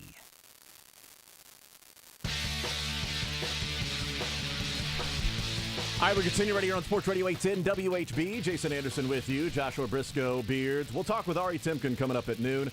Sports or Leisure presented by Johnny's Tavern at 1 o'clock. $25 will be given away to Johnny's Tavern. You know, we're also going to be giving away some tickets over the next week or so for the Hollywood Casino 400 presented by Barstool Sports coming to Kansas Speedway Sunday, September 11th. You can go to kansasspeedway.com to get details and ticket information. So we'll be giving away a pair of tickets, a couple pairs of tickets, maybe daily. We've got a number of things, a number of tickets to give away over the next week or so, and we'll figure out different ways to do it. I'll tell you this, it won't just be like, oh, caller number 8, they're going to win a pair of tickets to do that. We're not going to do anything like that. It's going to be like caller number 9. That's exactly right. Caller number 9 right now, 913. Oh, okay, all right, let's do one. I'm not even joking. Let's rip it. Caller number 9 right now, 913-3-810-810, 913-3-810-810. Band-Aid ripped off. We're giving away a pair of tickets to the Hollywood Casino 400 presented by Barstool Sports, Kansas Speedway, September 11th. Go to kansasspeedway.com. Caller, we said 9. Caller number 9. Caller number 9, so I think it's got to be 9. Caller Pasquatch. Caller Juju. Number 9. Not 2. One pair of tickets. One single ticket times 2. 2 tickets in one set. That's right. You and a friend or a random person, you will also get one extra ticket if you're caller number 9. Just the one ticket Yep. for 2 people. That one technically is untrue, I think. If you're caller number 9, Yeah. you get one ticket, and we're going to throw in another ticket for you for being caller number 9. That's what we're going to do. And if you act now before midnight, we'll even throw in a pat on the back. It's a win one, get one free. That's exactly right. Little, hi, Billy Mays here. Slap chop. It's not a BOGO, it's a WOGO. It's a WOGO. It's a WOGO. Win one, get one. I love that. That's great. There you go. We got to get WOGO into the vernacular. That's right. Win one, get one. We'll be doing that all week. We're going to win one, get one all week for the Kansas Speedway race coming up on the 11th, Hollywood Casino 400. Sorry, I feel like Beard should have to dump it when we say WOGO. It just feels like something we shouldn't be allowed to say. WOGO? WOGO. Yeah, I don't know. There's just something a little, I don't know. Go. Is it like somebody trying to say logo with like a child who's got a speech impediment, Well, like a WOGO? That was my favorite WOGO. It's my favorite WOGO. A little baby. My favorite WOGO is My favorite the Kansas WOGO Speedway WOGO. is Barney. I love Barney. 913-912-4810 is the text line to join the show, join the conversation. How about you and Craig Stout, huh? Look at us. You both went Joshua Kando? You both went 26-24? We did it, man. And we're both, and look, Craig, defensive mind there. He was like, you know what? I would have let one of those guys go. If you want to weave all of this together again, I think that our case was pretty well made by the numbers on the depth chart for why it could have been Kando. But there was one particular little snippet. This is a clip within a clip from Brett Veach. Okay. But you and Beards were doing some housekeeping whenever that was all happening. A lot of housekeeping. And I wanted to circle back and make sure you hear this. So Beards, if you have the little short one here. Brett Veach says something that I don't think he said on purpose. Okay. But I do think kind of explains some things. And I'll let Brett Veach do this in his own words. Sometimes, there is that game within the game. So you're just knowing how waiver wires work and knowing the trends of claims and knowing where we've been exposed over the years. I think like defensive end is one position that it seems for some reason we always accumulate injuries at that position, and we're always a little short at that defensive end position. We have a couple older veteran guys at that position as well, and we thought that there would be a good chance to go heavier on that and have the opportunity to come back and have these guys like Doris ready to go and put them on the practice squad. So that was in the context of the receiver conversation. Which makes total sense to talk receivers and then go the route. But it's the numbers yes, game, absolutely. right? That's what he was saying. Because and Veach did a lot of this yesterday. I mean, I'm sure we'll get to another clip or two at some point. I shouldn't say I'm sure. We might. But he kind of getting through like the dynamics of playing the roster game is interesting. But it was smack dab in the middle there where he said, look, we've just gotten a lot of injuries in the defensive end position over the years. We got a couple older guys.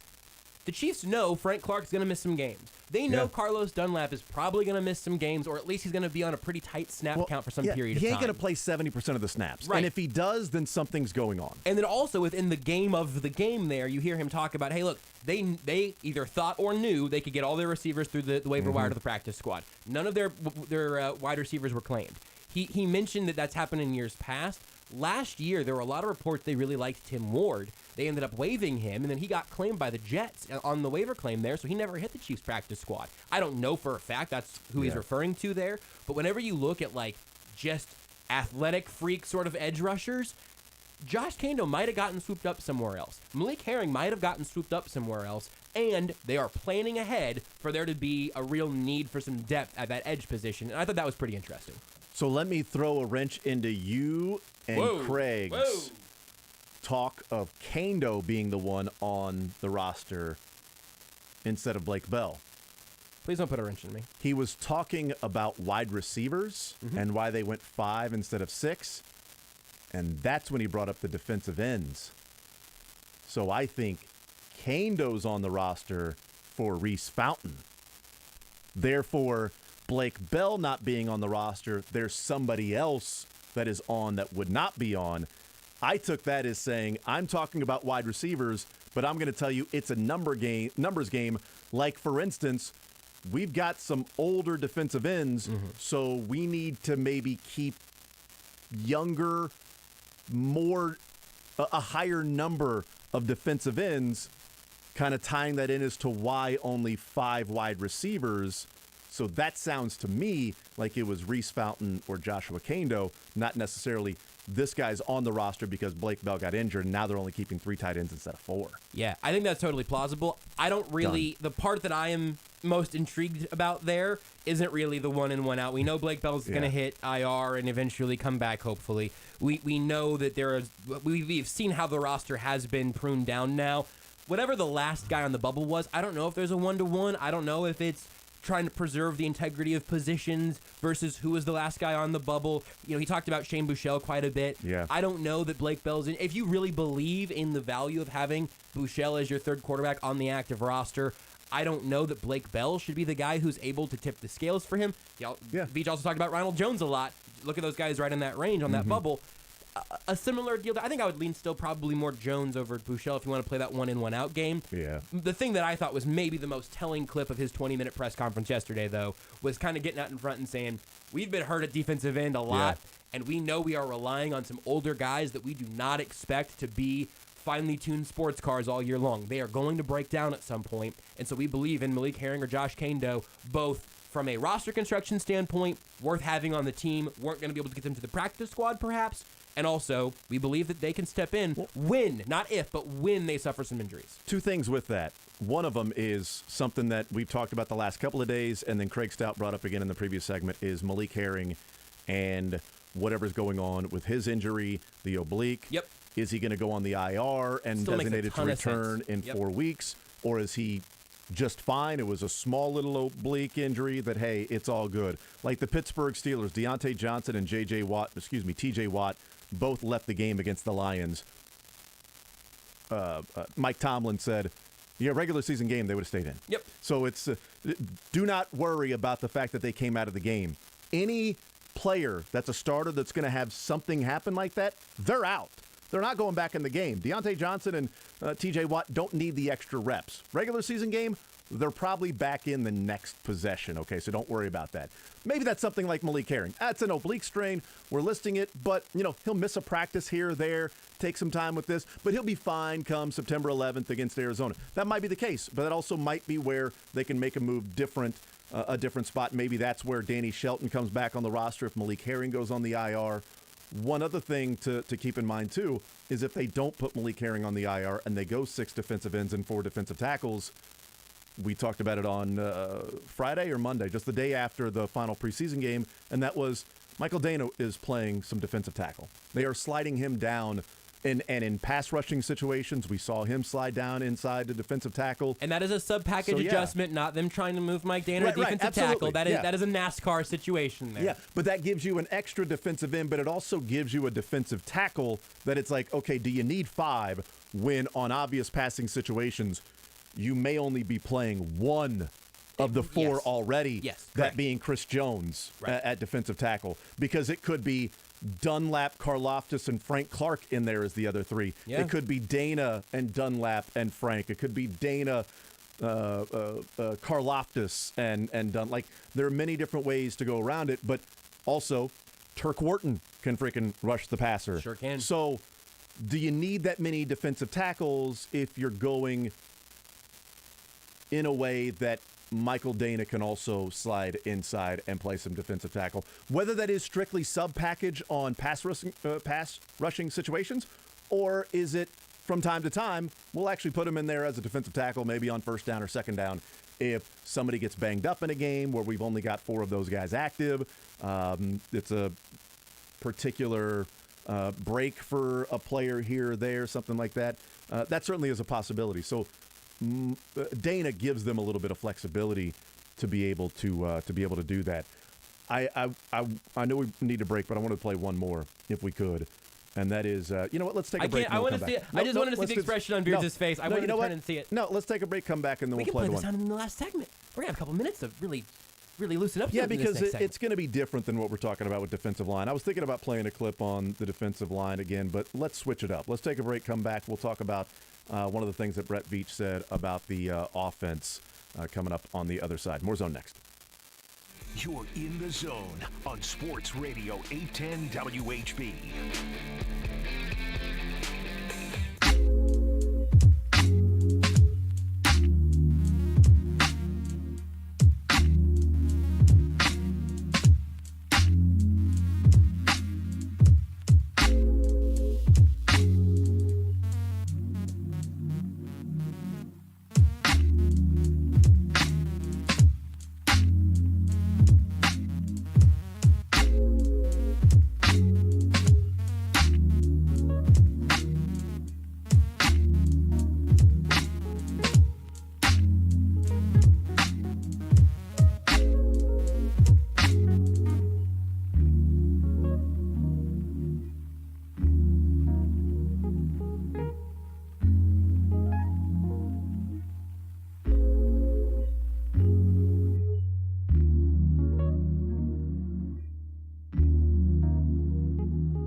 The Zone with Jason Anderson. John Elway will not play. You're going to have to trade him well, he could still draft you and then trade you. Nay. Well, you don't have a choice. If he drafts you, then he can It was a trade John. you. It was a John Elway. I got it. Damn it. I just went right on past it. Weekdays from 10 to 2 on Sports Radio 810 WHB. All right, coming up 1 o'clock, Little Sports or Leisure, $25 at Johnny's Tavern. We'll be playing for Brett Veach talking yesterday. Mark Donovan talking this morning about sports gambling on the Missouri side because coming up at noon, Governor Kelly will be placing a bet, and it will then go live across the state. You are betting live, which Brent Musburger would do while he was calling games. So that's great. Musburger and Al Michaels. The two maybe most famously known for knowing exactly what the spread is while the game's going on, and the fun little drop-ins of like, this is a pretty big extra point for some people, or a pretty big two-point conversion. That was an interesting late score for some people out there. Darian Kennard was an interesting late keep for the Chiefs on the offensive line. A lot of people had him being cut, and that was not the case. Here's Brett Veach weighing in when asked about, hey, Darian Kennard on your team, why? All of our guys, I think the one thing that we do a good job in when we get guys, whether it be through the free agency process or in the draft process, we put a high priority on their flex, their position flex, and a lot of these guys are interchangeable. I think when we brought Andrew Wiley here, we only played guard most of his career. Now he's playing tackle, so a lot of these guys have flex. I think with Darian, he had a really good finish to this camp. The last week and a half was good. He did, I would say, of the rookies, it was a little bit more of a change for him. I think he had the chance to play Kentucky, and that was a heavy run-oriented offense. And I think coming into this league, now you're at, the talent level is a lot different in regards to what you're seeing off the edge. Now, I know we played in the SEC, so that was a good thing, but I think the talent change from the NFL and then going to a pass-heavy offense was a little bit of a different deal for him. I think it took him a little while to get his feet wet, but I think we start to see him turn the corner there toward the end of the season. And he's, again, one of those guys that, when you start to see it and, you invest in draft pick, you want to see this thing through. And we certainly think that he has a lot of upside. And as you mentioned, Saran, I think there's upside to both guard and tackle. So Kennard, and one of the things we talked about is just his versatility, that even when they drafted him, they said, we're drafting him as a right tackle, but we also know that he could play guard if need be. And to be fair to Darian Kennard, after the first two preseason games, we talked about the Pro Football Focus numbers, the PFF numbers, which were awful for Kennard in those games.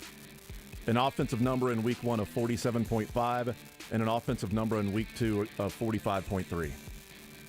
For fairness, week 3 against the Packers, 78.1, and a run blocking grade of 90.1 for Kennard.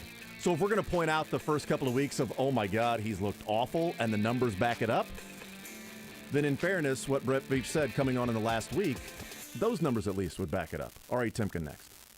Stand up.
In the Zone. Food here? Yeah, we'll keep asking questions. Okay, yeah, go ahead. Go ahead, Jesse. With Jason Anderson I was just curious. Here, I'm sorry, the food's here. on Sports Radio 810 WHB.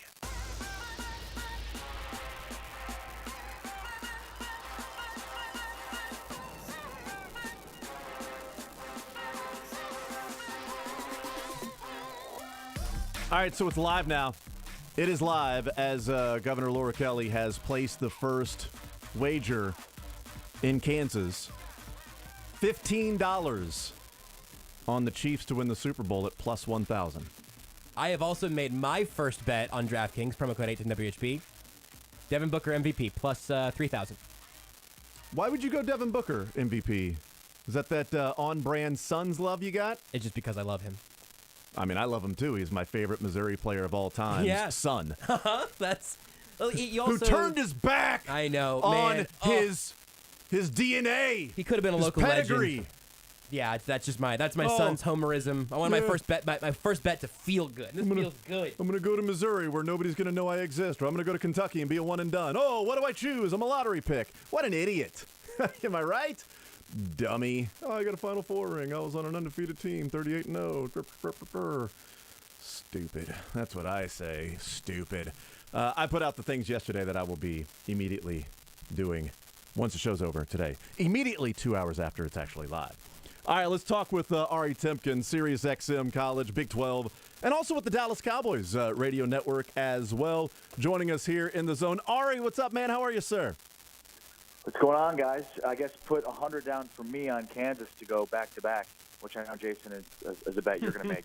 Yeah, I will absolutely do that. You know what? How about this? I think I'll fade that. Is there a bet that can I take the field over Kansas? Can I play that that bet? That's great. I believe that would probably be minus 5,000, the field over anybody to start a season. That would be an I really wonder what the odds would be if it was one team versus the field, what the field's odds would be, like minus what if any of the other 355 Division I college basketball teams win the championship. Be astronomical. Well, in college football, it's actually plus money to bet that the field will win over Georgia, Ohio State, or Alabama. That's exactly right. That's probably like plus 1,000, something like that. I mean, it's the. I did see like at DraftKings there is the prop bet for college football that you can bet the Alabama, Georgia, Ohio State. One of those three will win the national title, and I do think it's like minus 120 or something like that, or it might be even worse odds than that. So yeah, you can also do like all three of them win 12 games this year, which is actually pretty good odds if you were to bet that. But yeah, there's some fun with those three teams. That's really it. Ari Temkin is our guest. Hey, what do you make of the Big 12 news that came out yesterday about a contract negotiation or an early window or opening up a window to negotiate for rights fees, and then it resulted in maybe Texas and Oklahoma being able to move to the SEC quicker and sooner, but then the Big 12 coming out and saying, no, that's not what's happening. What do you make of that sort of an hour and a half or 2 hours of what felt like pretty big Big 12 news? Yeah, it's pretty significant. It also was a ton of different reports with basically the crux of all of them being sort of distinguishing between verbiage is the best way to put it.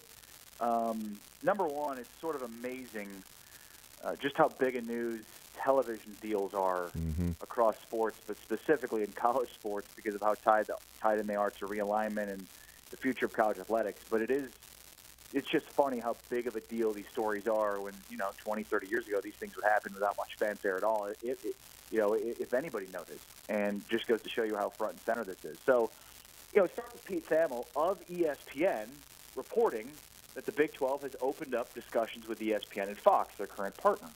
Pete Thamel of ESPN. ESPN then comes out later and kind of refutes its own reporter, but doesn't, because they wanted to specify when your contract is up, when the Big 12's contract is up for a new deal in 2024, they will have a window, a 30-day window to negotiate exclusively with Fox or ESPN. What ESPN was trying to clarify is this does not take that window away. This is the Big 12 having sort of independent discussions about an extension with ESPN and potentially Fox as well. But if there's no agreement made here, then ESPN still gets that window. They wanted to clarify that, but people thought that they were refuting Pete Thamel's reporting. No. Where's Pete Thamel getting this from? Yeah. He's getting it from ESPN. Of course he is. So the only difference there being that I think a lot of people felt like this gave the Big 12 some leverage, and I think ESPN was coming back and say, like, no, they don't have any leverage here. We still have the leverage because we still can say no to any deals that they put in front of us and then renegotiate during that 30-day window. There are a lot of moving parts to this, obviously, with conference realignment front and center, and so what this could look like. The biggest thing is Brett Yormark is exceedingly aggressive. He's the right guy in the right spot at the right time for the Big 12. And what he wants to do is he wants to go to any Pac-12 schools that will listen and say, hey, I know you've gotten a number from George Kliavkoff as to what your television revenue looks like. We also have a number, and here's what ours looks like. Want to come with us? And that's really the impetus for this, Jason. And also, I'm guessing, here's the number with you included. Right. With that, and we've talked to the TV networks and things like that. Yeah, absolutely. And what was interesting is, like, when the news came out and it was like, okay, Texas and Oklahoma, can they leave earlier? Do they have to pay an exit fee if this all of a sudden opens up this broadcasting rights and this loophole? And it went back into, like, we're talking about grant of rights and the Big Ten and the ACC and Clemson and the SEC and things like that. And it was, well, the ACC and Pac-12, are they going to work on a new contract? And the reports were, that no, they can't, because as soon as the ACC starts messing with this contract, then they would have to ask for a new grant of rights, and there's no way Clemson or North Carolina or those schools are going to do that. They would jump ship and go to the Big Ten or the SEC, and so there's all those little that fine print, right, the particulars, the verbiage that's there, and so I couldn't imagine that Brett Yormark would have done something behind the scenes that would have put in danger any amount of money that they could have received from Texas or Oklahoma leaving, or if it allowed them to leave early, or something that they didn't want to go about in how the next 3 years will look. Yeah, no question about that, Jason. There's no way that Brett Yormark didn't first ask the Big 12 lawyers, hey, how do I make sure that I don't allow Texas and Oklahoma to leave, by still opening up the negotiating window? Mm-hmm. And look, I mean, there's other tentacles to this too, because ESPN and Fox are the stakeholders in Big 12 television. Well, Fox is also going to say, hey, wait a minute, if somehow there's a deal done with ESPN and Fox, potentially an extension, if you will, that allows for Texas and Oklahoma to leave early out of the grant of rights, Fox is going to say, wait a minute, we're paying money mm-hmm. based on Texas and Oklahoma being in this conference over the next 2 years, so we have to be made whole too. So, yeah, no question, they are not on full-on negotiations which will nullify the grant of rights, thus, as you mentioned, allowing Texas and Oklahoma to bolt without penalty. One of the things that's been talked about also in this is the idea of a Big 12 television network, which has not existed until now because of Texas, mm-hmm. because of those Tier 3 rights, which Texas retained and all the schools retained. But the biggest thing was Texas and Longhorn Network having those Tier 3 rights. That's the reason that the Big 12 network has never existed. That's something that's been talked about as potentially taking over Longhorn Network, where once Texas and Oklahoma bolt for the SEC, they're in on SEC Network. There's no longer Longhorn Network. Suddenly that becomes sort of Big 12 television. And how much does, what does that look like on a payout perspective, considering, would they have to then go back to all of the TV providers and renegotiate, or since it's already in there and the Longhorn Network just transitioned to Big 12 Network, you don't have to then renegotiate with all of the providers that are already on most of the providers, unlike the Pac-12, which has been the reason for their horrible network. Again, so many moving pieces here that there is absolutely no way that the first question that Brett Yormark asked his lawyers when this came up was, what does this do for the grant of rights of Texas and Oklahoma? Absolutely. Ari Temkin is our guest, Sirius XM College, Big 12. Let's talk about the conference and a couple of teams getting underway tonight in the Big 12. Is this Oklahoma's conference and everybody's playing for second, or is there a team, maybe an Oklahoma State or a Baylor, or I don't know, maybe Texas is back, who knows. But is it Oklahoma's conference and people the other teams are going to be looking up at OU playing for second and to see who they play in the Big 12 championship game? No, Jason, this is a conference of parity. I don't think this is a year where the Big 12 ends up, being in the conversation for the college football playoffs, simply because I don't know that any team in this conference is going to have less than 2 losses. Every team you can make the argument for that they can win a Big 12 championship, which in my opinion includes Oklahoma State, Baylor, and Oklahoma, and maybe Kansas State, but they're probably right there in that conversation. They have flaws, every one of them. So there's no team here where you're like, yeah, they'll win the conference because this, that, and the other, and there's really nothing you can say negatively about them. Everybody has flaws. I mean, Oklahoma has a brand new coaching staff. They're completely shifting around their defense. It's the complete inverse of what it had been defensively. So is that going to work? It's a major question. They have a ton of talent, absolutely, but that's a major question. I mean, Oklahoma State lost, they're probably their 2 most important players, including their running back, Jalen Warren, and of course, their do-everything defensive star, Malcolm Rodriguez, who looks as a 6th-round pick like he could be starting for the Detroit Lions defense this year. Baylor lost everybody in terms of their skill position, and Jalen Petrie, who was as important to Baylor's defense as Malcolm Rodriguez was to Oklahoma State's defense. So I picked Baylor to win the conference in the preseason simply because they returned the majority of their players on their offensive and defensive lines. I think that's really important. I think they have one of the best interior defensive linemen in the country in Apu Ika. They also, again, return a very experienced and very good offensive line. And I think they're going to have a lot more upside with Blake Shapen at quarterback. I even picked Shapen to be my offensive player of the year in the Big 12. But I'm buying. I mean, I'll buy if you tell me Oklahoma will win the conference. I'll buy if you tell me Oklahoma State will win the conference. Last year, we thought going into the season, at this point last year, we thought Oklahoma's going to win this thing, and they're going to go to the playoff and maybe win a national championship, and Spencer Rattler's going to be the Heisman Trophy winner. How things change in a year. Last year, the league was a major league of parity, and it was really good for the future Big 12 with Baylor playing Oklahoma State for the conference championship. I think the expectation this year is what we got last year. Again, a league of parity where, look, I think top to bottom, and even my Jayhawks should be much improved from what we saw the way they ended the season last year. I'm not saying they're going to be bowl eligible by any strict imagination this year. I'm looking at 3 wins potentially this year and hitting the over at 2.5, which damn right I bet on. But I mean, at the very least, to turn on the television on a Saturday and watch Kansas not lose by 30 or 40 points in a conference game and cover, 4 or 5 touchdown spreads.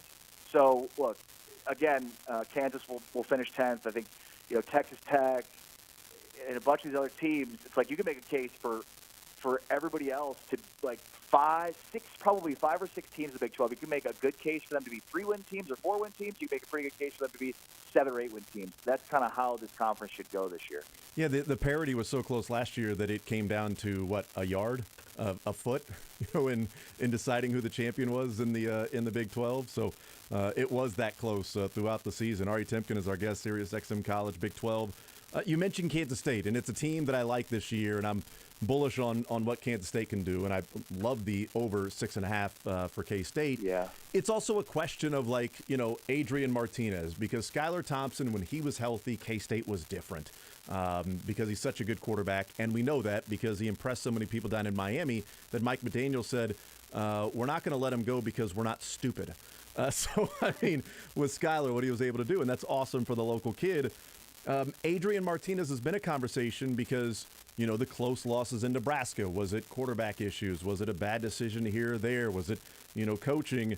And he leaves, and then Nebraska has the same thing happen to him, that they lose a close game without Adrian Martinez as quarterback. So one of the things that I've been asking people and just wondering is Adrian Martinez sort of at this point in his career, who's put up some really, gaudy numbers, is this just simply who he is? Or can he maybe be coached to another level that if you can just take this bad decision away from this game or another little decision here, that you can maximize more of the special and less of the head scratching? And that certainly would be a game changer for K-State. Yeah, no doubt. And look, I mean, from a talent perspective, this is as loaded of a roster as Chris Kleiman has had and certainly that K-State's had in a long, long time. They are a quarterback away. I mean, it's either Bijan Robinson or Deuce Vaughn. What's your favorite ice cream flavor for the best running back in the conference? And certainly they're in the conversation for the best running back in the country. I mean, Deuce Vaughn is obviously incredibly dynamic. I mean, Phillip Brooks and Malik Knowles, they finally seems like have solidified the playmaking spot for K-State on the outside, and there's more to go along with that. when it comes to Cade Warner and everything else they've got. So they've got the weapons. The offensive line is stout. Obviously, we know what they have defensively. If we talked about Baylor's defensive front, if Baylor doesn't have the best defensive front, maybe Kansas State does. And then their secondary. I mean, they've got big physical corners that can pressure the line of scrimmage and make things very difficult on a team. The one thing I will point out, and kudos to my buddy Tim Fitzgerald from GoPowerCat.com for pointing this out, they just lack depth. So the problem is if they have injuries, and it's football, a very dangerous sport, do they have the guys to step in and replace some of these dudes they have, that sort of comprise their top 22, their starters on both offense and defense. But look, the question about Adrian Martinez is there. He's never had even close to the level of weapon that K-State has right now. He's never had a player like Deuce Vaughn. Full stop. Just that guy alone. Having that guy should take a ton of pressure off of him. And so what Colin Klein has been sort of trying to impress upon him is not, hey, don't turn the ball over. That's not what we do at K-State, because you don't want to get in the mind of the quarterback. Once they're thinking about it, that could cause more turnovers. The biggest thing is, hey, look, this is a team around you that's built to win. So, maybe instead of trying to make a big play, you run out of bounds for a yard or a loss of one, or you throw the ball away, because you understand you can live to see another down because we have the talent around you to be successful. But, I mean, those questions are there, and until we see it, those questions are going to remain. But I certainly think that if they get the best version of Adrian Martinez, there's no question they should be up there with Oklahoma State and Oklahoma and Baylor in terms of teams that can win a Big 12 championship this year. And look, Adrian Martinez, when we talked to him earlier this offseason, he thinks he's an NFL quarterback. Well, there's a mound of evidence that suggests otherwise. So it certainly behooves him to have his best year and to sort of lean on his teammates and the talent around him to be successful. The other question I'll say, too, with this team is Colin Klein. And obviously, look, I mean, he's an incredible quarterback and has incredible knowledge and understanding of offensive football, but he's never really called plays. I mean, he called plays in a bowl game last year, but, let's see how he's able to call plays over the course of a season because, again, we just haven't seen it yet. So until we see it, it's a question for me. Visiting with Ari Temkin, Sirius XM College, Big 12. And so we talk about K-State, and you've mentioned KU as well. I like the over 2.5 for KU this year as well. I like Jalen Daniels a lot. I mean, I've talked about so often, and the local teams certainly are part of the bigger picture in college football, that there's so many teams that are at the top that can win in spite of their quarterback because they're so good elsewhere, that the teams like a Missouri, a KU, a K-State, they have to find ways to win almost because of their quarterback and supplement in other places. I mean, it took Clemson even having Deshaun Watson before they got over Alabama, right? And that's Clemson. So Mizzou was awesome when they had Chase Daniel and James Franklin and, quarterbacks like that. And we know KU when they had Todd Reesing. It was just different, and finding a quarterback that can do some of those things. I like Jalen Daniels because just simply, here's an offseason, you're the quarterback. Look what you did at the end of the year. You had opportunities to win those final two games after beating Texas, 1-score losses. You were in those games. And now, believing in it, a little bit more of Lance Leipold putting his stamp on the program, trying to replenish talent, get up to, even 85 scholarship players along the way. I think they're definitely in the right hands. And I can't wait to see what Jalen Daniels does as you're the quarterback. You've spent all offseason knowing you're the quarterback. And when you show up with red shoes that are suede or whatever they were at Big 12 Media Day, then you are incredibly confident as to what you think your ability is. Yeah, I mean, look, the Texas game was just spectacular, but so much of it was, they hadn't seen this guy on film, and so they didn't realize that Kansas had, decently credible quarterback play. And when Lance Leipold came in, the plan was to redshirt him so that he could learn because he was so inexperienced and so green that they just wanted him to sit back and learn and figure it out for a year. And I think that removing the red shirt and letting him play through the end of the season last year was so big because, Lance Leipold has done such a fantastic job of getting the buy-in. But the thing is that when you continually lose and get dragged, it's really hard to keep buying in. At some point, you've got to show some of the fruits of that labor for the team to actually continually buy in. And that's what I think the end of the season was last year. for the last decade, as a Kansas football fan, as a Kansas alum, like I've just wanted to turn on the TV on a Saturday and watch my team compete for 4 quarters. Like I don't even need them to win, just compete. Don't be down by 40 with 3 quarters left to go. That's all I've wanted. And look, I think this year 2.5 is a very, very intriguing number. I mentioned earlier I took the over, but I mean it's still a question. I mean they've got 2 non-conference wins. Hopefully they get Tennessee Tech tomorrow, and then Duke with Houston. I think Houston's loaded. That's going to be tough. So if you manage the Duke win, which I think they should, based on the credible quarterback play, the weapons they have in offense, and again, just a defense that's a little bit more fundamentally sound than we've seen certainly last year. My goodness, then they're going to beat Duke, and they'll need 1 conference win. Now, find me that conference win. That's the tough part. Mm-hmm. I don't know. But it happened last year, and beating Texas hit the over at 2. In Dallas, Jason Garrett used to talk about invisible progress, and Cowboys fans hated it. Kansas might win 2 games this year, but still show incredible invisible progress. I was like hugging Lance Leipold at Big 12 Media Days this year because, again, I just want a team that competes for 4 quarters. At the very least, that's my expectation for this season. Just compete week in and week out in the Big 12 for 4 quarters. And we'll see if any of that manifests itself into wins. But what Lance Leipold has done in a year and a half is nothing short of remarkable, considering when he got to Kansas and what he's done in such a short period of time. In terms of all of these bottom worst 10 teams in America lists that Kansas had been on every single year for the last decade, like they've been removed from all those lists in the preseason. How spectacular that is! And now obviously the news starting to come out about upgraded facilities and a football stadium that, doesn't rival some of the high school football stadiums down here in Texas. That's all just spectacular news. So I bet the over. I'm excited about the over. We'll see if it hits because I think 2 non-conference wins and then 1 potential conference win will get them there. But find me that conference win. That's going to be the tough part. 2 years ago, speaking to the, just simply compete, 2 years ago, I remember doing a segment, and I don't remember what the website was that had the rankings, but it was breaking it up into different tiers, like the Blue Bloods, right? And there's like 4 or 5 that just ranking 1 through 30, whatever Right. college football has now, and the bottom ranking was At Least You're Not Kansas.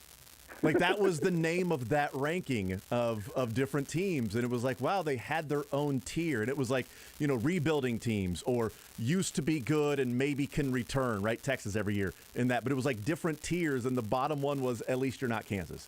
And we talked about that, like Les Miles, like this is where it's at, man. Is that it's a fun little joke, but that's reality of what KU football is, and that's what Lance Leipold has changed. Is because I haven't seen a tier ranking this year with At Least You're Not Kansas. What I've heard is a lot of people with the same thoughts that you and I are having is that what Lance Leipold has done there is nothing short of a miracle, and Tennessee Tech, Duke.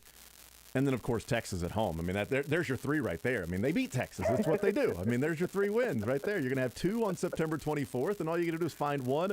And I'm with you. Yeah, I mean, all jokes aside about Texas, can they go 1 and 8 in conference play, and that's really all you have to do and to get to 2, because I don't think they're beating Houston. But yeah, I think they get to 3 this year because I think they find a conference win along the way because they're that much better than what they were a year ago when they had, potentially, 4 games that I guess they could have won. The final 2, they beat Texas and then Oklahoma at one point in the third quarter. You felt like, wow, this team could actually pull this off. Yeah, and the Oklahoma game was like it was unbelievable. Like you just couldn't believe what you were watching. And just me personally was just waiting. Like, when's the other shoe going to drop?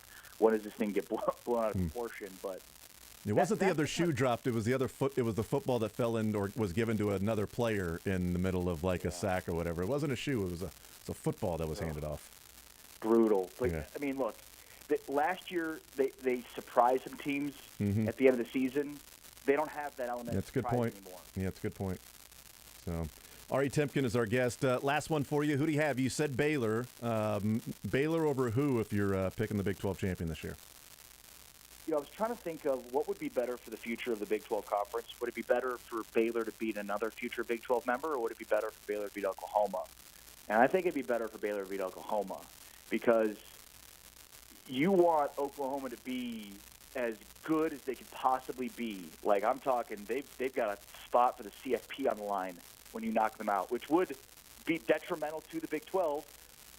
But still, I want Oklahoma to be right on the cusp of being a Final Four contender and have Baylor knock them off. I think that would be huge for the future of the Big 12 Conference. And look, I think depending on, like, Cincinnati, Arkansas, first, week one on Saturday, that's a huge game. If Cincinnati, with all the players they had drafted, if they're able to rebound and put together another very credible season and finish top 15, top 20, there's no question that coming into the Big 12 next year, Cincinnati shouldn't be a favorite to win the conference next season. And with Texas and Oklahoma, depending on if they're still there, it's going to be a lot of fun drama. Absolutely. Ari Temkin, Sirius XM College, Big 12, and the Dallas Cowboys Radio Network as well. Ari, you're the man. Really enjoyed the conversation today. Enjoy the football, and we'll catch up soon. Jason, be well, man. Take care. Absolutely. There's Ari Temkin. Great stuff from him.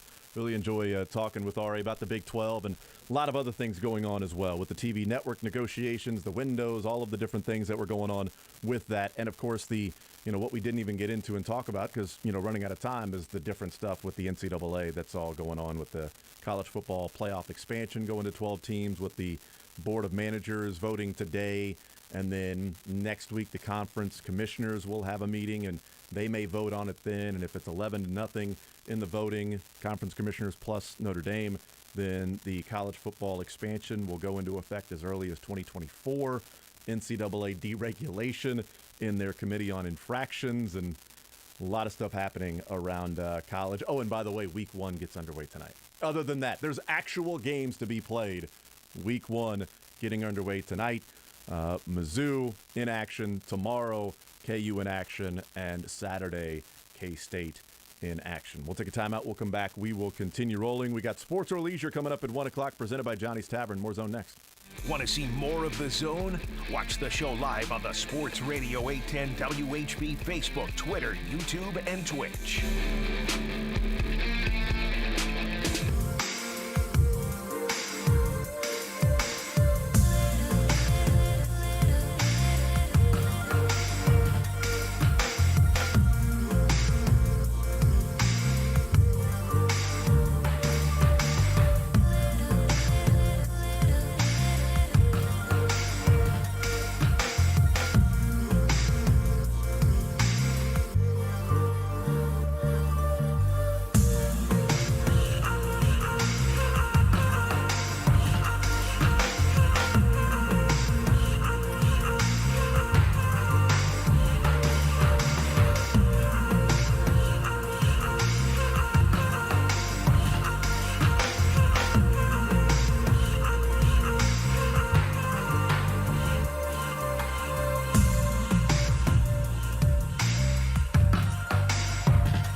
The Zone with Jason Anderson. I'm kind of feeling like Twitter has less of a bot problem and more of a butt problem. Weekdays from 10 to 2 on Sports Radio 810 WHB.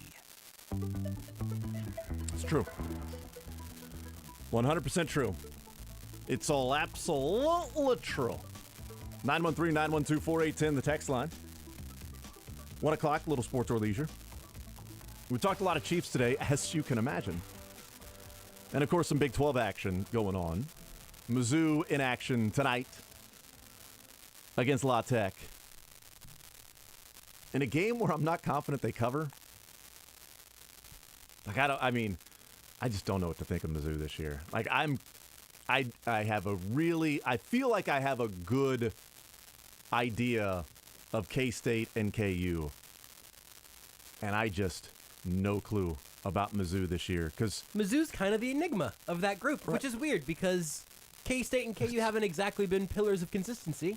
But they kind of are now. Eli's been a pillar of consistency. 5-5, 6-6. Lost the bowl game, so ends up 6-7. Climbing. Have you turned on Eli? No, not at all. You turned on Drinky? Oh, not at all. No, I continue to have my cup runneth over. You have okay, good. I was gonna do a bunch of drink puns, but you got one more in. Right. I think we're good. No, I just think that you can down this tall glass of water this year, then that would be great. I said yesterday that heart versus head, that my analyst bets would be K-State and KU over. The heart bet is Mizzou over 6.5. That's a homer bet. Like I put out yesterday, all the different ones. Like I liked the Chiefs to win the West. I liked Mahomes to win the MVP plus 900. Are you kidding me? The Chiefs to go over 10.5. Alternate line pointed out by somebody yesterday. Chiefs over 11.5 is plus 160. So great odds there. And then I liked K-State the over. And then I put Missouri as the over, and the replies were like, "Wow, this is a homer." Like Doug Stewart was like, "This is a great homer parlay." I'm like, no, it's a lot of those are actually what I feel. The only one that I would view as a homer pick is Mizzou over 6.5, because I wouldn't put money on it at all if I didn't live in the area and had a rooting interest. I wouldn't touch it. I'd be like, or did I say over 6.5 or over 5.5? Sorry, whatever it is, 5.5 is the number. I wouldn't touch it at all. Wouldn't come near it because I don't know what to expect this year. They can be 6-6. They can be 7-5. They can be 5-7. They can have a bottom fall out and only win 4 games this year. It all depends on a few games mixed in, and if they can split road games with K-State and Auburn, I'd feel pretty good about them getting to 6 wins, because there is an element of if I go over 5.5 for Mizzou and over 6.5 for K-State, they might equal each other out in that game. Yeah. To where, but I think there's an avenue for Mizzou if they lose to K-State, split that Auburn K-State road game, win one of those, they can get to 6. And I think if K-State, somehow loses the game against Mizzou, I think they can still get to, 7 wins. I think that's still something that can happen. So I feel much better about K-State. I have no clue. Maybe we find out a lot tonight about Mizzou. Maybe we find out nothing about Mizzou tonight. This is based on more on the betting side of it than what Mizzou's going to do here. This is not gambling advice. Nothing I ever say ever will be. Don't do that. Not financial advice or gambling advice. I wouldn't even say that I give sports advice. No.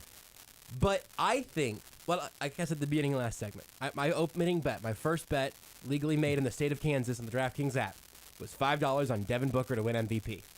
His odds on that aren't great. But you know what it made me feel? Made me feel good things. It was worth the $5 bill there. If that ends up turning into whatever it'll turn into when he does inevitably win MVP this year, fantastic. But especially if you're something like if you're a Mizzou fan and that line is just on the edge these folks setting these lines know what they're doing apparently. Mm-hmm.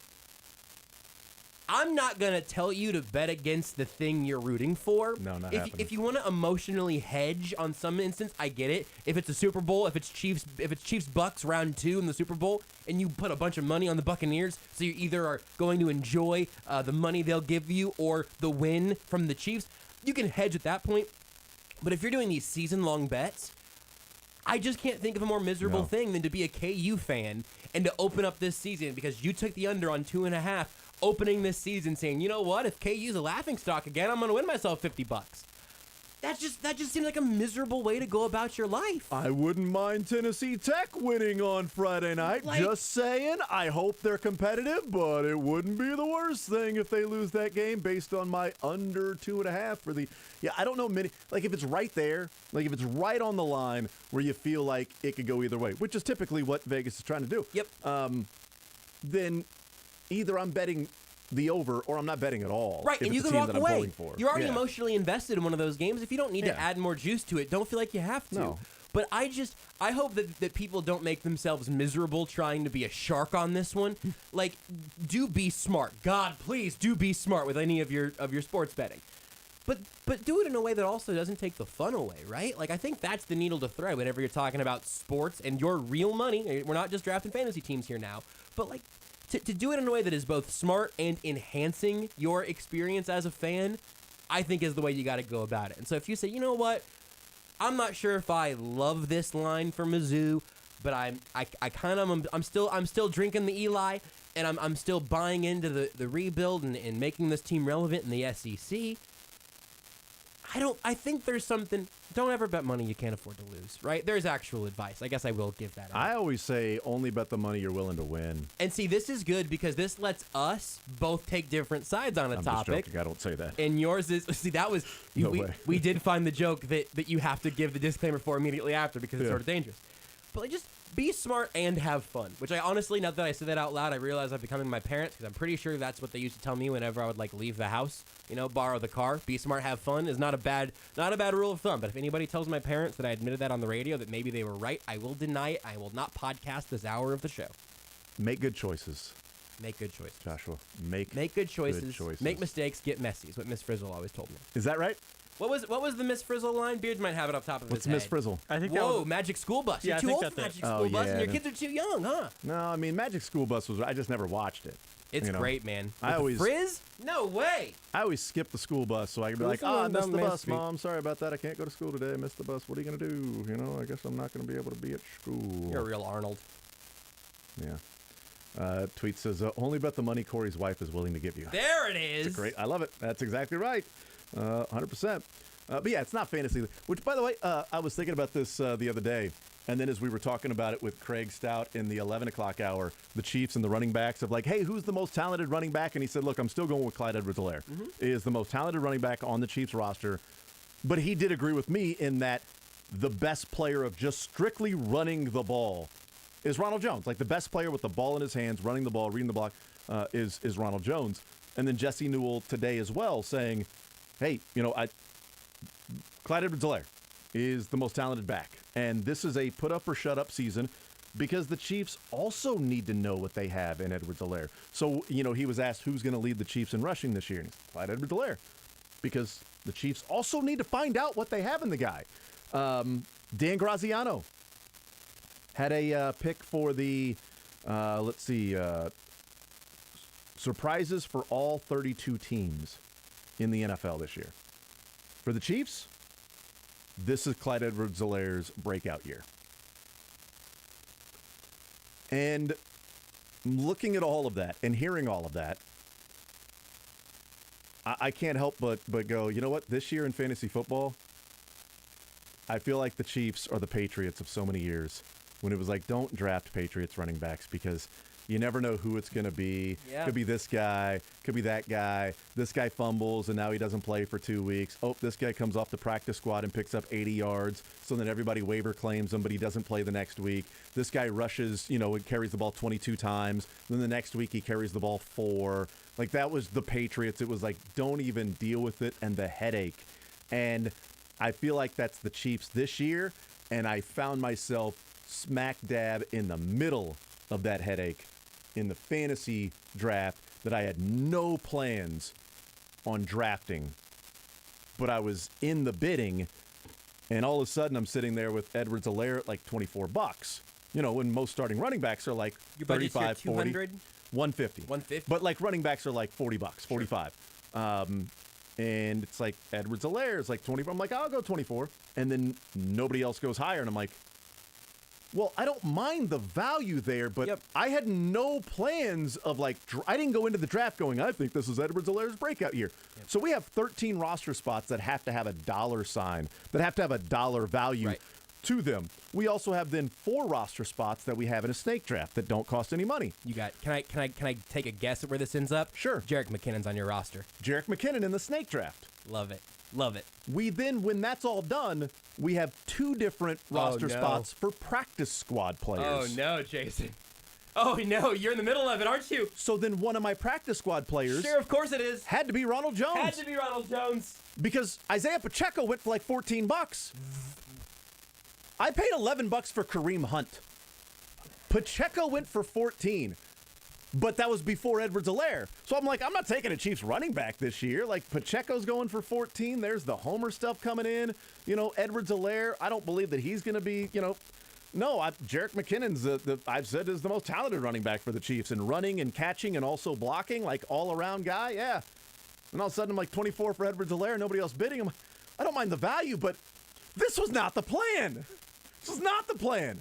So, yeah, now I'm in the smack dab of the don't draft New England Patriots running backs in the I don't know what to tell you about the Chiefs running back situation this year because inside the 5-yard line, they very well could go, all right, Ronald Jones, your turn.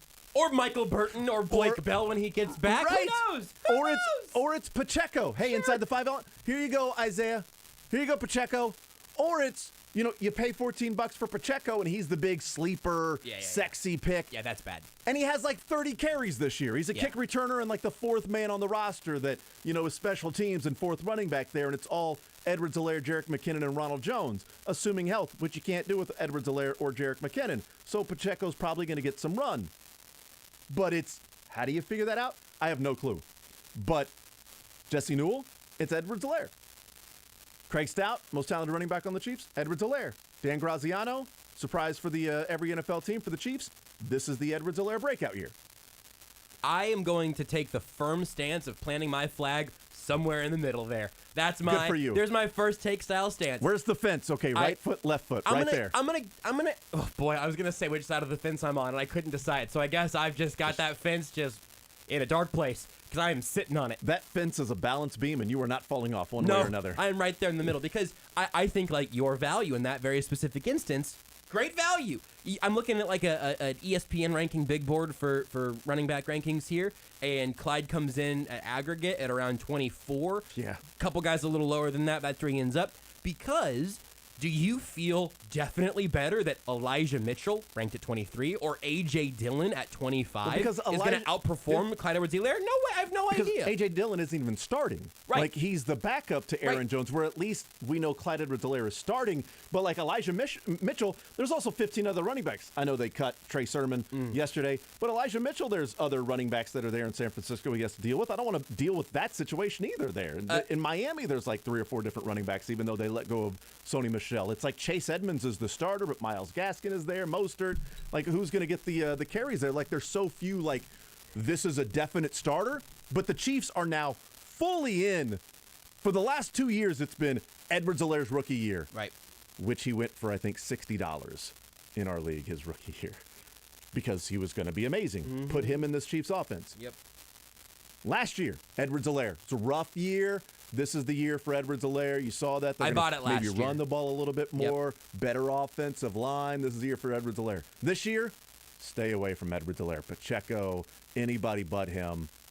But then at the end of the year, could end up being, if he's healthy, he's got 1,100 yards. That's sort of where I'm at, where I think there's a real chance at the end of the year you look back and you're surprised by how productive he was, which is great in fantasy and sort of under the radar in real day-to-day football. Yeah. But like James Conner, who was left for dead I would have 2 liked to years see, ago. I would have liked to see the Chiefs sign James Conner. He signed for $1 million. Right, at the time you wouldn't have, because it would have been cheaper than Ronald Jones this time. It's like if Ronald Jones was a top 15 running back this next season. No, we talked about it on the air at the time. I'm like, how is James Conner going for like $1 million to Arizona? Why would the Chiefs not draft him? And then just again, sticking with the rankings, James Conner is smack dab between Nick Chubb and Saquon Barkley. Yeah. Barkley hasn't been healthy and good in 3 years or whatever. it's hard to find running backs in fantasy because everybody's in a timeshare, and it's hard to find running backs that demand more work than that at the NFL level because all of these guys. Again, James Conner was a scrap heap guy, really twice,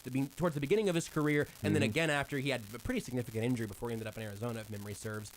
To Saquon Barkley, a top pick who has his injury issues, all those guys at the end of the day end up in pretty much the same bucket.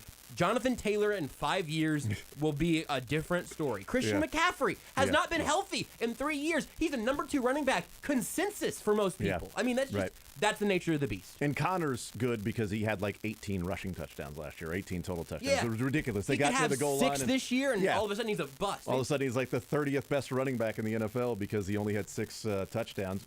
But he was a guy that could win you a league last year at that point. I think Edwards-Helaire maybe has that potential, but I had there was not an ounce of any part of my body that wanted anything to do with the Chiefs running back situation this year. And yet I've got 3 of the 4. Amazing. And incredible. In my fantasy luck, you might as well go out and draft Pacheco across the board because he's the guy that's going to have 1,500 total yards and 12 touchdowns. And McKinnon, Edwards-Helaire, and Ronald Jones are going to be serving backup roles to Pacheco because 3 of the freaking roster spots on my team are those guys, and I don't feel comfortable about any of them. The only fantasy advice I think people really need, take chances, make mistakes, and get messy. Yeah. Get your kids watching Magic School Bus. But also in fantasy drafts, don't go by make good choices. Okay, just because it's good value doesn't mean you have to then continue drafting or bidding on that person. It's like, no, it's good value. I mean, I'll go 24 for Edwards-Helaire. Okay, he's yours. Well, I didn't literally mean I was gonna go 20. I was saying that's good value, but for somebody else. The original quote from Miss Frizzle was actually, take chances, make mistakes, get messy, and don't double down on your own misfires. And don't take your helmet off when in space. And stay away from New England and Chiefs running backs. Follow the show on Twitter at J810Anderson, at JB Brisco, at Beards McFly, and at Sports Radio 810.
The Zone with Jason Anderson. 913-912-4810. Not going to read that text because you're a jerk. Weekdays from 10 to 2 on Sports Radio 810 WHB. All right, let's play a little sports or leisure on the other side. Again, 913-3810810 is the phone number to play some sports or leisure. 913-3810810. We'll give away $25 to Johnny's Tavern in the little sports or leisure as well.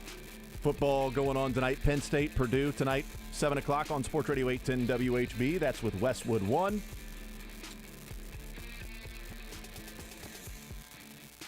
Chiefs Cardinals coming up on the 11th. 325 one, right? 325, baby. That's Romo and Nance. What? Have those teams been announced? Yeah. It sure should be, you'd think. Yeah, it's Romo Nance. Look at that. Football's back! I don't know, Jim. I'm wondering what they're going to do here. Tony! Getting you ready right there. I just so broke ready. down an end-of-game situation. Tony! Proceed.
You're into sports, but nothing wrong with a little leisure time. Why not both? You're going to have a heart attack by the time you're 40 if you don't learn to relax. It's time for sports or leisure on The Zone with Jason Anderson.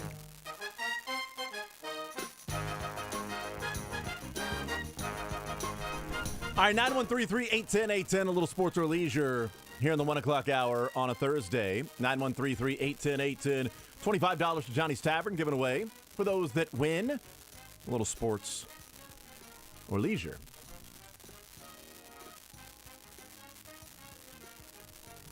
Probably have a little more NFL questions next week. Just saying that right out of the gates. Probably some more categories around the NFL next week. Also, we haven't said on the air today yet, but Russell Wilson signs a contract extension for 5 years. Let's ride. 200 something. More like let's arthritis, because of how old he'll be at the end of that contract. Like 37? 38, 39, 40? When did you get arthritis? 2 months ago. Okay. 5 years, $245 million, $165 guaranteed for Russ. Kind of structured kind of interestingly, it seems. Also, Derrick Henry just got a little bonus for this year, but it doesn't add years to his contract. I wonder if that is just moving up some money, because you would rather add money than years to a running back contract, even one as excellent as Derrick Henry. Yes. They did it with Travis Kelce. Did the Chiefs this offseason. Throw a little extra money his way.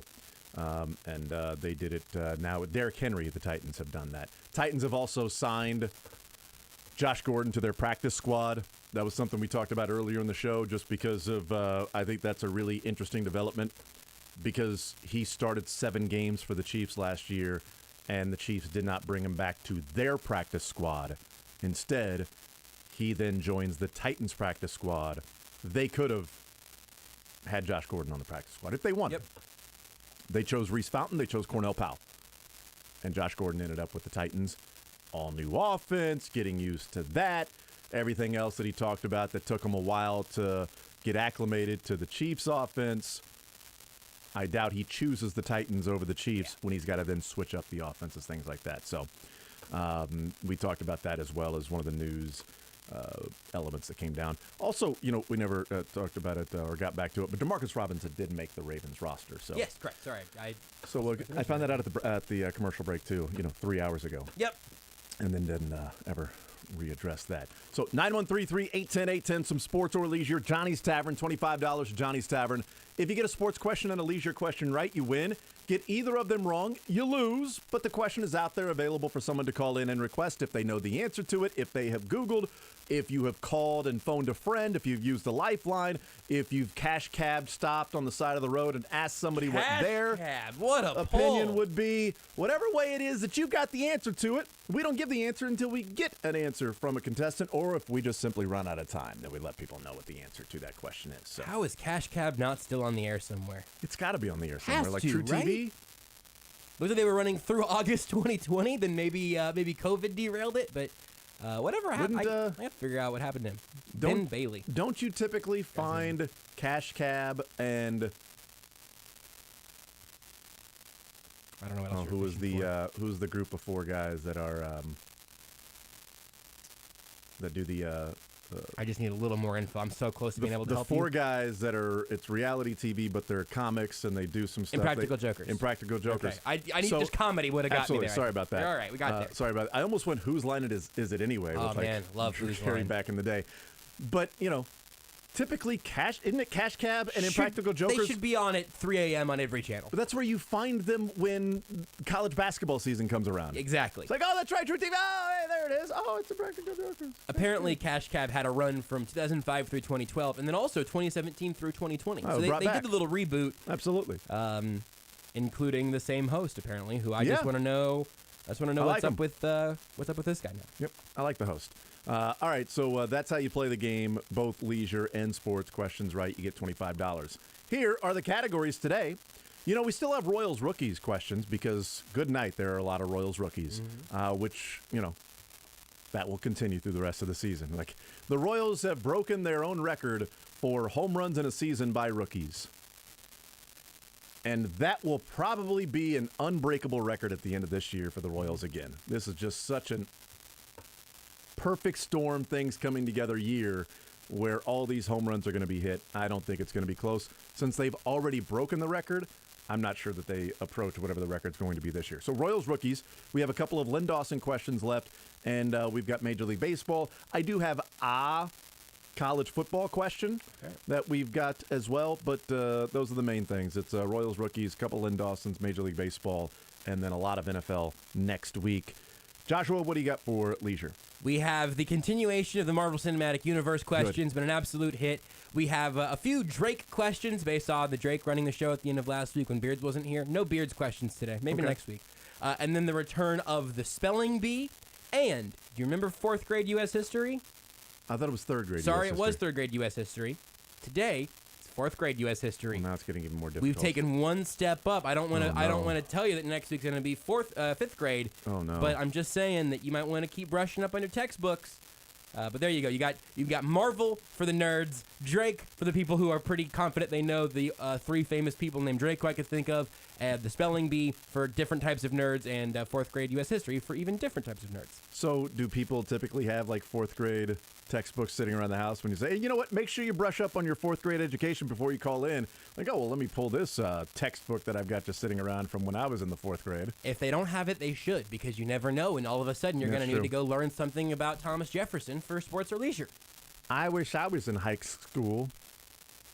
Stay here. Stay as long as you can. All right, I'm ready to go. Joshua, you good to go? I'm good to go. Beards, ready to go? Yeah, I'm good.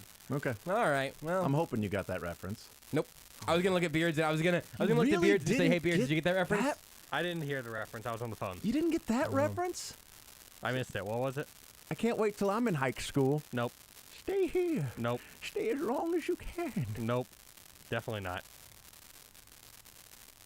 It's Billy Madison, but you guys... Oh, I've heard of that. Oh, have you heard of it? Yeah, it's... I should have been able to smell the Sandler on that one, at the very least. Small little actor, bit actor named Adam Sandler. I don't know if you've heard of him or not. He was in Uncut Gems, right? Yeah. Haven't seen that either. Would like to actually watch that, though. That's fine. It's fine. I'm not as big a fan of Uncut Gems as a lot of other people are. A lot of people just say it's just like a 2-hour anxiety trip, and I get to do that 12 times a day already, so I don't really need that again. Yeah, we did that for 4 hours here. Yeah, sure. I wasn't a big fan of the show. Wasn't a big fan of the movie. Everybody loved it. I'm like, it was all right. I could have The dumped gyms got cut, and you were like, "This is bull bleep." This is not the name chop of the gym movie. in half. And I'm out. Every movie should have the line somewhere, a movie line. Yes. That's the name of the movie. Yes, it has to be dialogue at some point. You, Lieutenant Weinberg, we're a few good men, all right, and we stand on that wall. You want me? They should have included it there. They really should have. They really. We're gonna keep sprinkling those in the rest of the hour. I can already feel that. Now, that's gonna be good. Hey, Dad. Yeah. You want to have catch on this Field of Dreams?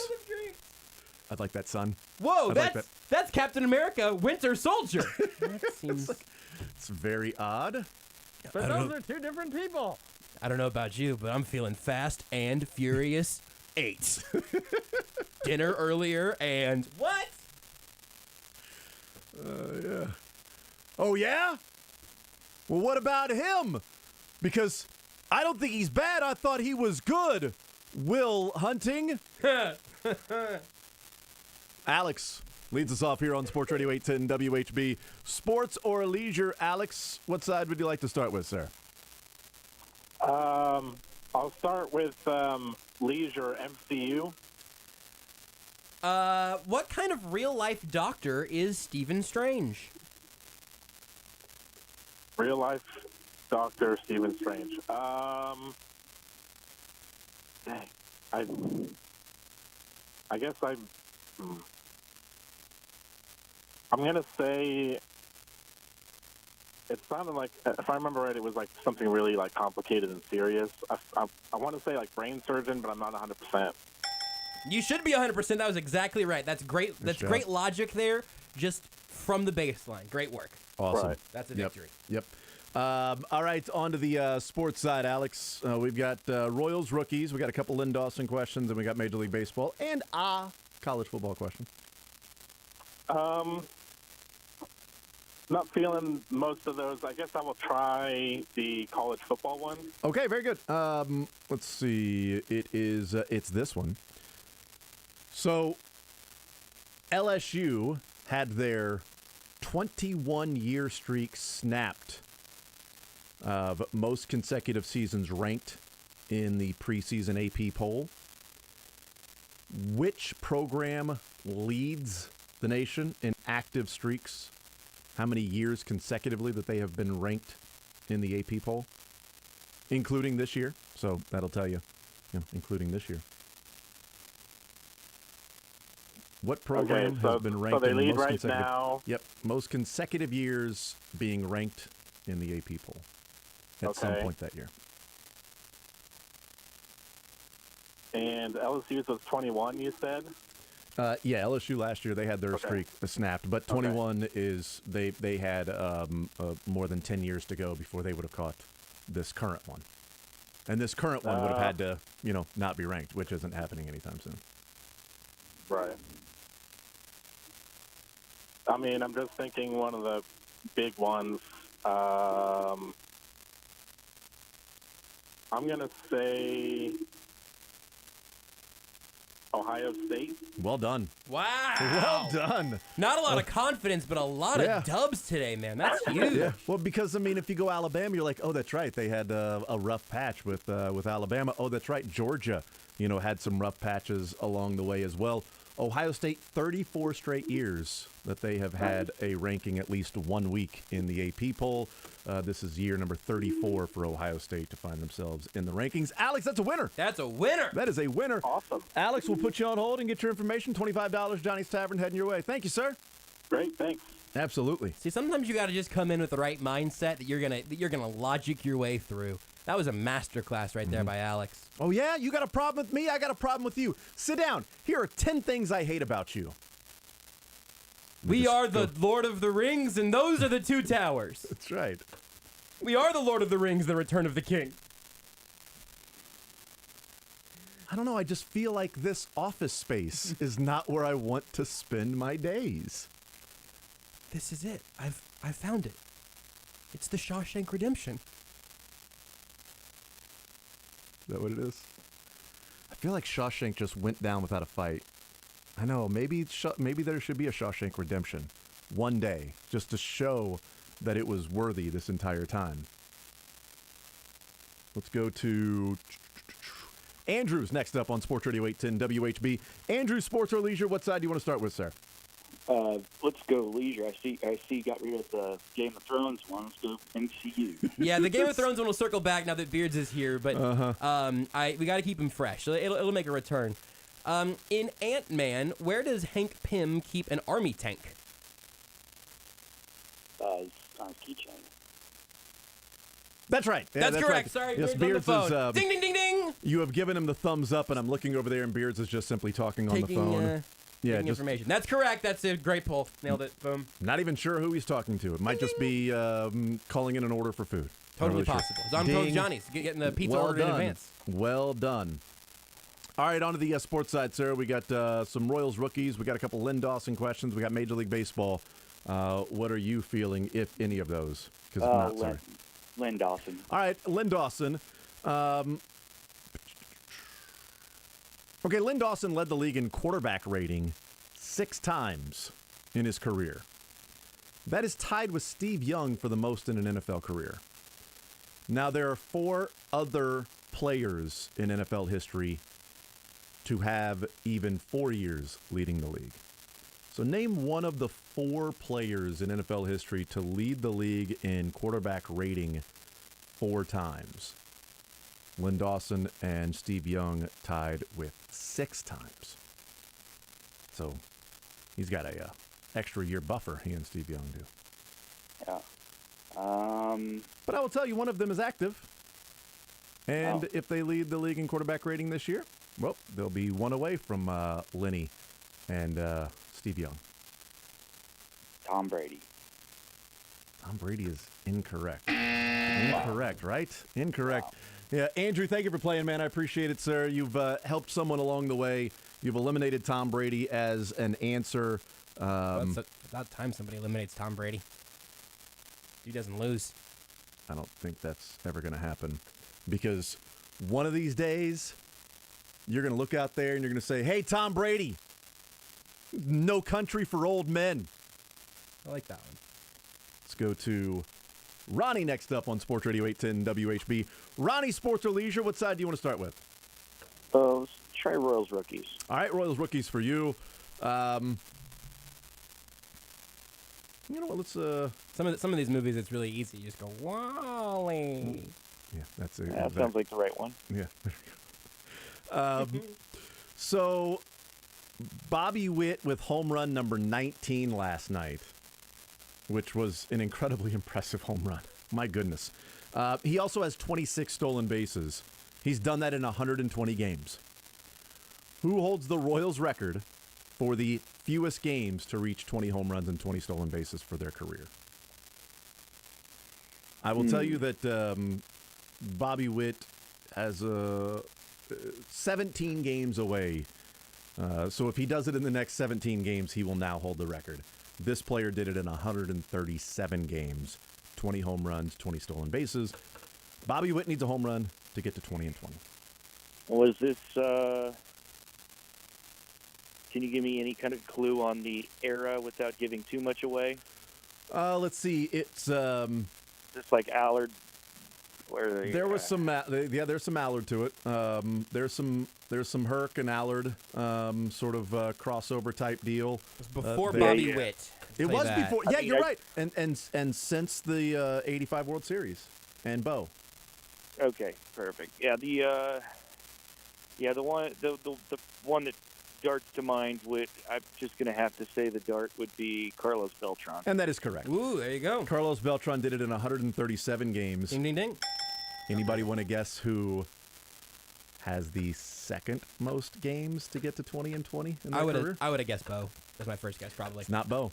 It's a current player, not with the Royals anymore, but a current player in Major League Baseball. Not with the Royals. I thought that should be very obvious, but Not with the Royals anymore, but is a current player in Major League Baseball, but he's no longer with the Royals as of, a month ago. That doesn't help me any. Whit Merrifield. Oh, okay. Whit Merrifield, 215 games. Carlos That's surprising, Beltran, actually. 137, and Bobby. Well, I think the stolen bases is one that to get to 20 stolen bases might take longer than some of these other guys. I didn't know his home run spiked up that quick. Yeah, because he had two the first he go didn't round. start shoveling 20 pounds of cod a day until That's exactly right. Yes. It's Bobby Witt if he gets a home run in the next 16 games, then Beltran, then Whit Merrifield. Leisure for Joshua. So you've got the MCU, Drake, the spelling bee, and fourth grade U.S. history.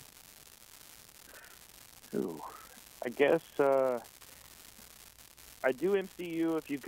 I basically haven't really caught up a whole bunch with any of the series or recent movies, but sure. I think Black Widow's about as far as I went. I was going to give a warning on this one soon that we're about 2 questions away from what I'm going to start calling advanced MCU questions, but I got one from earlier on for you here. Who did Mark Ruffalo replace as the original MCU Hulk?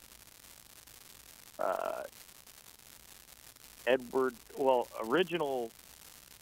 Yes. Who did Mark Ruffalo succeed? Eric Bana was in the Universal Studios one, but then Edward Norton, I guess you're going to consider that the Edward Norton one.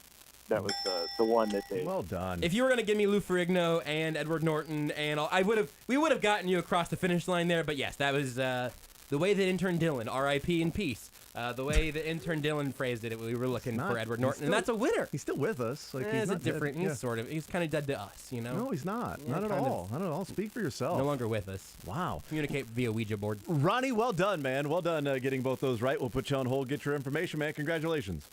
Thank you. $25 to Johnny's Tavern is yours. Excuse me, what are you guys doing here? And we're saving Private Ryan is what we're doing here, okay? So let us through. The first rule of Fight Club... Actually, that one worked. Hold on. That's right. There are some that just simply work. Did they ever say the word Goodfellas out loud? That would really he was a good fella. Yeah, if you vouch for him, he was a good fella. That's different. Yeah. It's not plural. I don't know. I'm enjoying this game. Yeah, I don't know.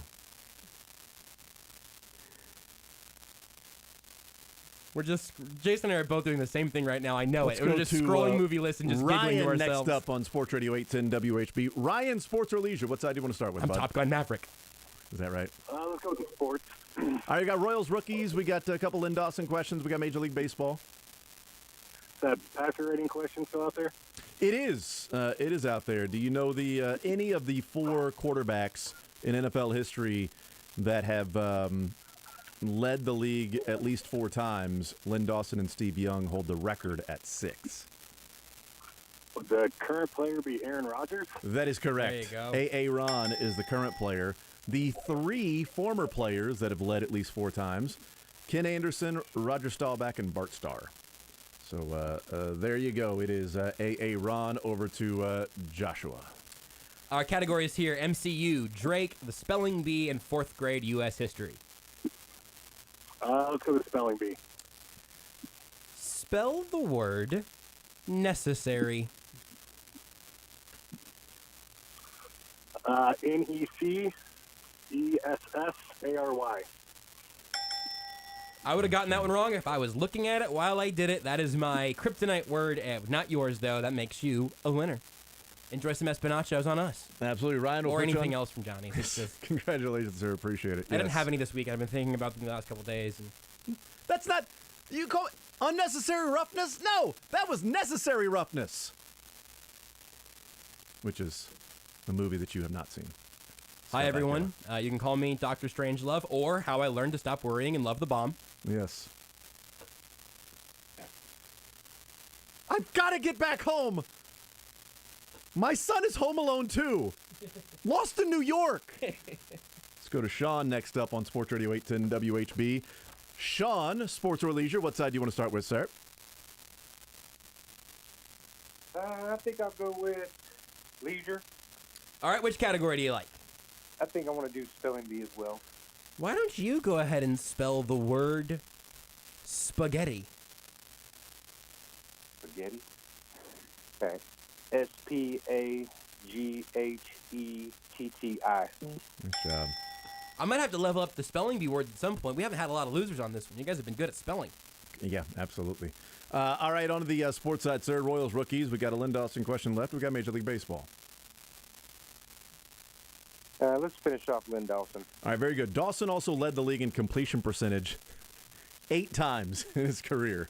Led the league in completion percentage 8 times, which is a record, also including 6 straight years, also including the final year of his career. He led the league in completion percentage. What player has the most in NFL history after Lynn Dawson's 8? This player led the league in completion percentage 6 times in his career. 6 times in his career.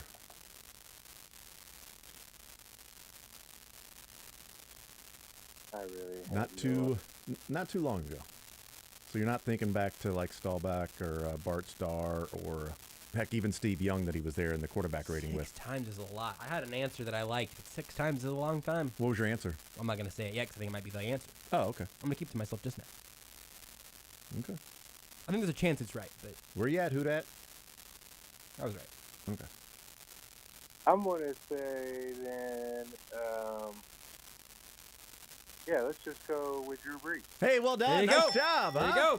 go. Drew Brees, 6 times he led the league in completion percentage. Were those all with New Orleans? That's a great question. I'll look it up. That's a really good question. Joe Montana and Steve Young 5 times, and then Bart Starr 4 times. So there you go. That's a winner for Sean, That's right? another winner wow, right How there. about that? We are Huge. just throwing gift cards out the window. Thank you, Sean. Appreciate it, man. Thank you, F. Absolutely. There's another winner to Johnny's Tavern, $25 for Johnny's Tavern. He found it yet? All with New Orleans, all between 2009 and 2019. How many consecutive did he have? 3. 3 consecutive? He did it twice. He had 3 consecutive ones, 09, 10, and 11, and 17, 18, and 19. You know what he didn't have then? 6 straight. Consecutive. 6 consecutive like Lynn Dawson did. Was his last year? Did he lead the league in completion percentages last year? In the No, NFL? he was a real bum his last year. He only Okay. had a 70.5 completion percentage. I wonder where that ranked in the NFL The at that 2 time. years before, this man threw for 74.4 and 74.3. Yeah. He was pretty good. Just a surgeon. Yeah, I mean, I think that Drew Brees guy I think it was pretty good. I don't know. And they both went to Purdue. Oh, yeah, that's fun. That's a fun little Purdue stat for you. Brees both went to Purdue. Which brings us to George Karlaftis. Yes, finally, we're really talking about George. Yep. What is his completion percentage going to be? Hopefully 20% sack rate on his pressures, which is going to be awesome when he gets 150 pressures this year. I mean, look, he's got a great motor, and he's basically a sponge out there. I don't know why he couldn't. He's a real try-hard. We need to take a break here, Jason. I'm going to step out, actually, real quick. I'm going to be gone in 60 seconds. Finally, everybody in this room gets a little Independence Day going. Hey-o! Follow the show on Twitter at J810Anderson, at JB Brisco, at Beards McFly, and at Sports Radio 810. Although that movie did already include the title, when you have the president saying, "Today we celebrate our Independence Day." He said the name of the movie. I'll tell you what, man, DraftKings Sportsbook, America's top-rated sportsbook app. It's live right now, officially live as of like an hour and a half ago or a little less than that. Live in Kansas just in time for football season and to celebrate new DraftKings Kansas customers who bet just $5 on anything will get $200 in free bets instantly. You want more action? Everyone can experience the thrill of DraftKings early win promotion. The team you bet on gets up 7, you win. Bet on any pro football team of your choice, and if that team leads by 7 points at any time during the game, you get paid instantly, even if your team loses. So download the DraftKings Sportsbook app and use code 810WHB, 810WHB, to get $200 in free bets instantly when you place a $5 bet on anything. That's code 810WHB, only at DraftKings Sportsbook. Gambling problem? Getting help is your best bet. Call 800-522-4700. 21 and over. Physically present in Kansas. Eligibility restrictions apply. Bonus issued as free bets. One early win token issued at opt-in. Moneyline bets only. Deposit and wagering restrictions apply. Eligibility and terms at DraftKings.com/sportsbook. Business owners and professionals face special challenges in divorce court. In addition to everything else going on, they have to...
You're in the zone with Jason Anderson To be honest, I didn't even know who Jason Anderson was. on Sports Radio 810 WHB.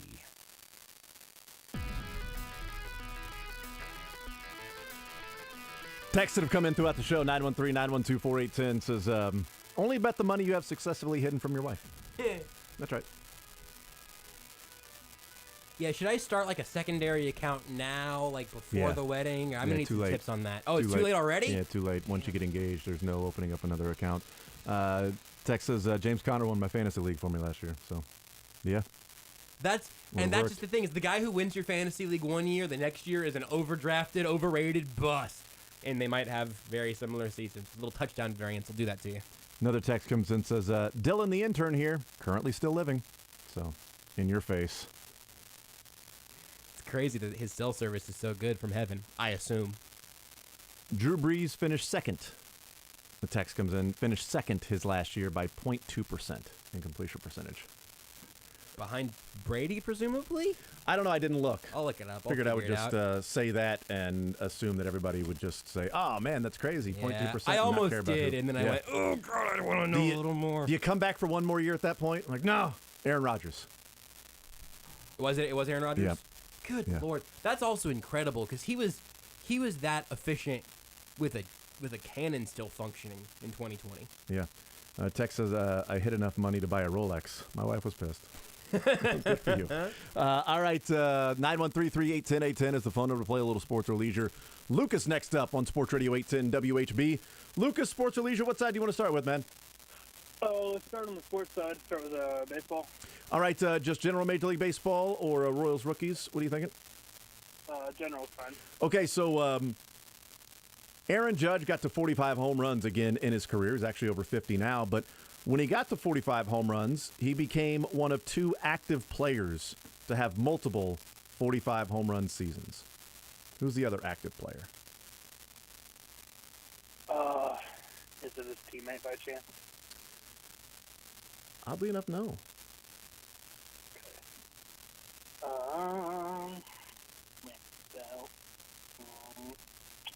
Man, you got me with a freaking Aaron Judge question last time, too. Did I really? Yeah. Note to self, I will not ask you Aaron Judge questions coming up in the future. That was all about steroids and to, actually hit more than 45 in a season. I'm looking right now. Judge, his second most, which is surprising, Judge's second most was 38 in 18. 59 and then 38. Boy, that's a Brady Anderson type. Windhorse. What was Aaron Judge? What was going on in Miami in 2017 with Giancarlo Stanton hitting 59? Did I say Judge? I meant Stanton. Giancarlo Stanton hitting 59. What was going on in 2017 when that happened? He might have still been Mike then. He got more power with a longer first name. So yeah, Giancarlo Stanton 59 and then 38. So the only active player with is it Aaron the active player who's like 4 away from 700? Albert Pujols. Albert Pujols is correct.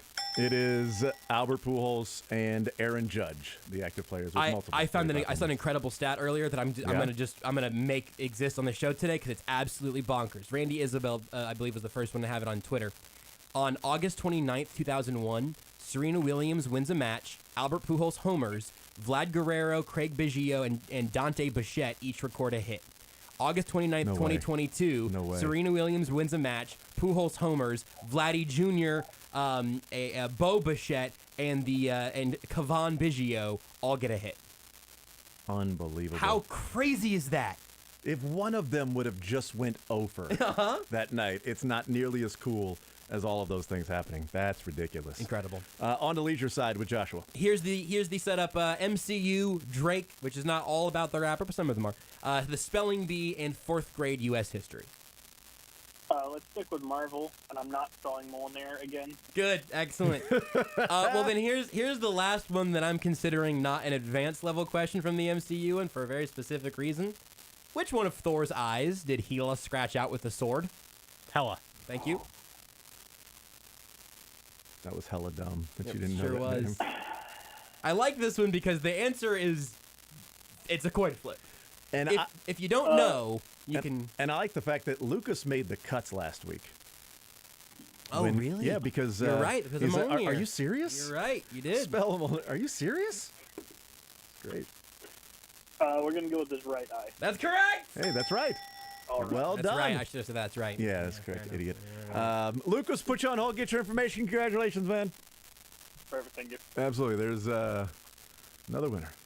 Johnny Stafford. 913-381-0810 is the phone number. I'm going to make this PSA again, and I'll do it next week if I have to. We're Okay. now at a point where I don't know the answer to these Marvel questions. These are the work of intern Dylan, R.I.P.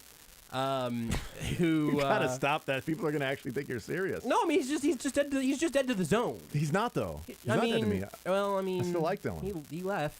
I mean, Well, I mean, he went back to school. yeah, I mean, Like, that's not every kid sort that of goes like- back to school is just then no longer existent. Like he still has a place on this world. I have real This object earth. permanence issues. So whenever Really? whenever you leave the studio, all of a sudden I start having a panic attack because nobody's hosting.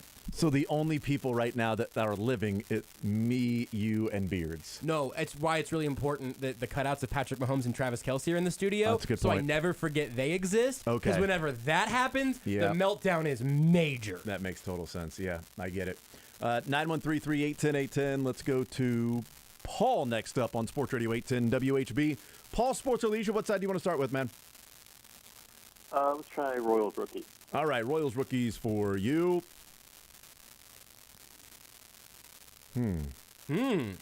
Spell Molnir. No, not going to do it. All right.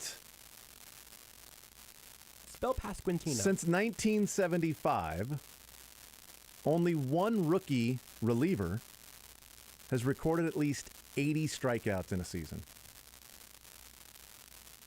Since 1975, only one Royal rookie reliever. Because that's a lot of appearances. If you're getting, 1K per inning, that's still coming in as, 80 different times. So at least 80 strikeouts in a season, one Royal reliever. And let me tell you, I am very much attached at the hip with this guy this year. What was the strikeout number I'm again? picking up. He got to 92 that clue. year. Good lord. He got to 92 that year, his rookie year. Nobody else since 75 has got to 80.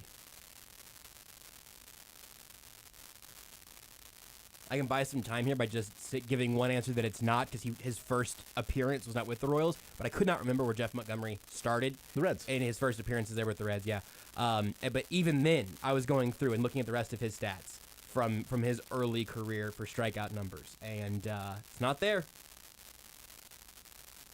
Pretty impressive number. Never heard the Monty story about Pete Rose as a manager? I don't think I have. How Pete Rose came up to him and said, hey, you're starting tomorrow, but don't tell anybody. He's like, oh, I am? Yeah, but keep that between us. You're starting tomorrow. And then Monty had a really bad game. And then they go into the offseason. He was traded, and he was like, why? Pete Rose wanted to get rid of you. He had money on the game. Wow. So, well, he didn't want Monty telling anybody. Keep it between us. That's his only career start. Isn't that amazing? Yeah, that's incredible. I have talked to and listened to Monty a lot, and I never heard that story. I don't think. That's fantastic. So I'm very connected to this reliever this year. Not Jeff Montgomery. Mm-hmm. Although that would have been, that would have been part of the hint, right? That would have been, sure. If giving the hint that yes, I'm connected to the guy this year, then yeah, that Monty on the show on a weekly basis, would be on the show on a weekly basis. This guy would have been on the show if the recording worked. There it is. There's another hint. Yeah, that is a deep cut. That one. Mm-hmm. Make sure Beards and I know it, but. Yep. Those hints are not helping. That's all right. Name a Royals reliever. So I will just take a guess. How about Greg Holland? It is not Holland. Not Greg Holland. Paul, thank you for playing, man. I appreciate it, sir. 913-381-0810 is the phone number. Let's go to that question is out there. There's a couple pretty good hints in there, right? Somebody is screaming into their phone on hold right now. Listen to the radio, or just screaming because they were put on hold by something or somebody, and they'd really like to get through to the cable company, and they keep getting put on hold. I meant because they knew the answer to that question, but also those other things too. Charles next up on Sports Radio 810 WHB. Charles, sports or leisure? What side do you want to start with, sir? Let's go leisure. Okay, what category? Let's do the 4th grade the history. Okay, let's get a little fourth grade U.S. history. Who became president after Abraham Lincoln? Oh, hell. It really, if it makes you feel any better, we want the last name of all hell. Uh-huh. If it makes you feel any better, I saw this one and I was like, I don't know that I would have gotten this one at gunpoint. No pun intended. Really? But accepted. Abraham Lincoln. Other than that, Mr. Anderson, how was John the show? Wilkes? No, that's not right. Oh, man, I should ask you a different Abraham Lincoln question. Hey, who became president after Abraham Lincoln or shot Abraham Lincoln? Both on my list. Those are both on your list. They sure are. Are you really asking me that? Or not? Well, you got pretty close. Name either? Name, but you have to be able to identify which one it was. You can't just say, was he the next president? John Wilkes Booth is the person that shot There you Abraham. go. I put that on my list for if we needed to get to it, and the fact that you almost said it makes me feel like you knew that was on the list. Therefore, that's a victory. God, what a scandal that would have been had he been assassinated him and then he was actually president next, and they found out like later on, like, wow, well, look at this guy. What an incredible coup. Wow, my goodness. On to the sports side, sir. Royals rookies. We have some Major League Baseball as well, since we finished out the Lynn Dawson football category. And we have that question out there about a Royals reliever that we asked in the previous question. Yeah, I'm kind of clueless on that one. Let's go with injured. Wait a minute. Yeah, do just general MLB. Okay, general Major League Baseball for you.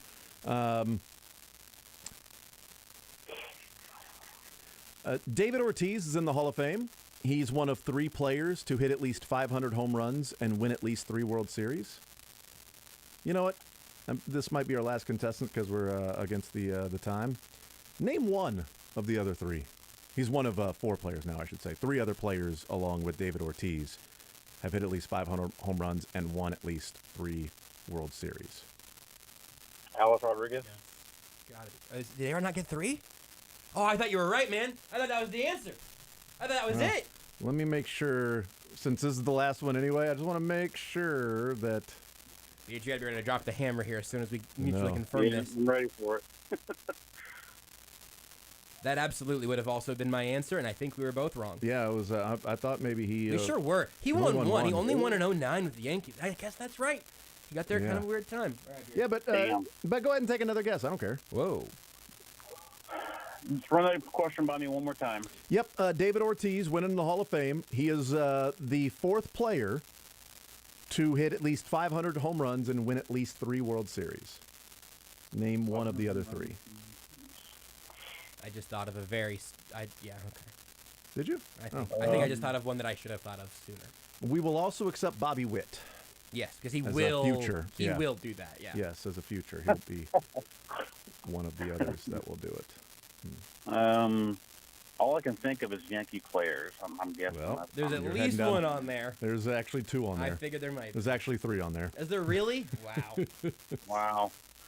You're going to feel really stupid if you don't get one of them, and I say that as someone who feels really stupid for not thinking of this one before I thought of A-Rod. I've been right there with you step by step so far. Yankee player, 500 home runs, 3 World Series. Reggie Jackson. That's right. Reggie Jackson is one of the 3. It's not one of the 3 Yankees players I would have gone with. No, because one Yankee had more than 700 home runs and 7 World Series, and then I felt dumb for not thinking of Babe Ruth sooner. Yep, Babe Ruth is Babe Ruth, Reggie Jackson, David Ortiz, and one Mickey Mantle. So David Ortiz joins that group, and Charles is heading to Johnny's Tavern. Charles will put you on hold. Congratulations, sir. Awesome, thanks. Absolutely. $25 Johnny's Tavern heading your way, a little sports or leisure. He should have gotten disqualified, and I should have to quit the show 10 minutes early today for thinking of A-Rod before Babe Ruth in terms of Yankee home run hitters. Most people think, like, okay, all-time great Yankee home run hitters. Oh, man, what's the first one? A-Rod, of course. Paul O'Neill, Alex Rodriguez. Tino Martinez. Cano. Definitely Cano. Definitely Robinson Cano. Yeah, Bernie Williams. I was fishing for Bernie. I was thinking about that. Gotta go Bernie Williams there, too. Chuck Knobloch probably hit a few dingers. Absolutely. Knobloch was all about those dingers that he would hit. Mariano Rivera ever turn around on one? Never let him hit. He would shag fly balls in the outfield, though. That's true. But that does not help you with hitting home runs. Sure doesn't. Does not. We'll take a timeout. We'll come back. We'll continue rolling. More Zone right after this on Sports Radio 810 WHB. Take the show with you by listening live on 810WHB.com, in the 810 mobile app, or by subscribing to The Zone wherever you get your podcasts.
The Zone with Jason Anderson. Text says, love you guys, or excuse me, says like you guys. I apologize. Another text said, love the show. Sorry, I've combined those. I apologize.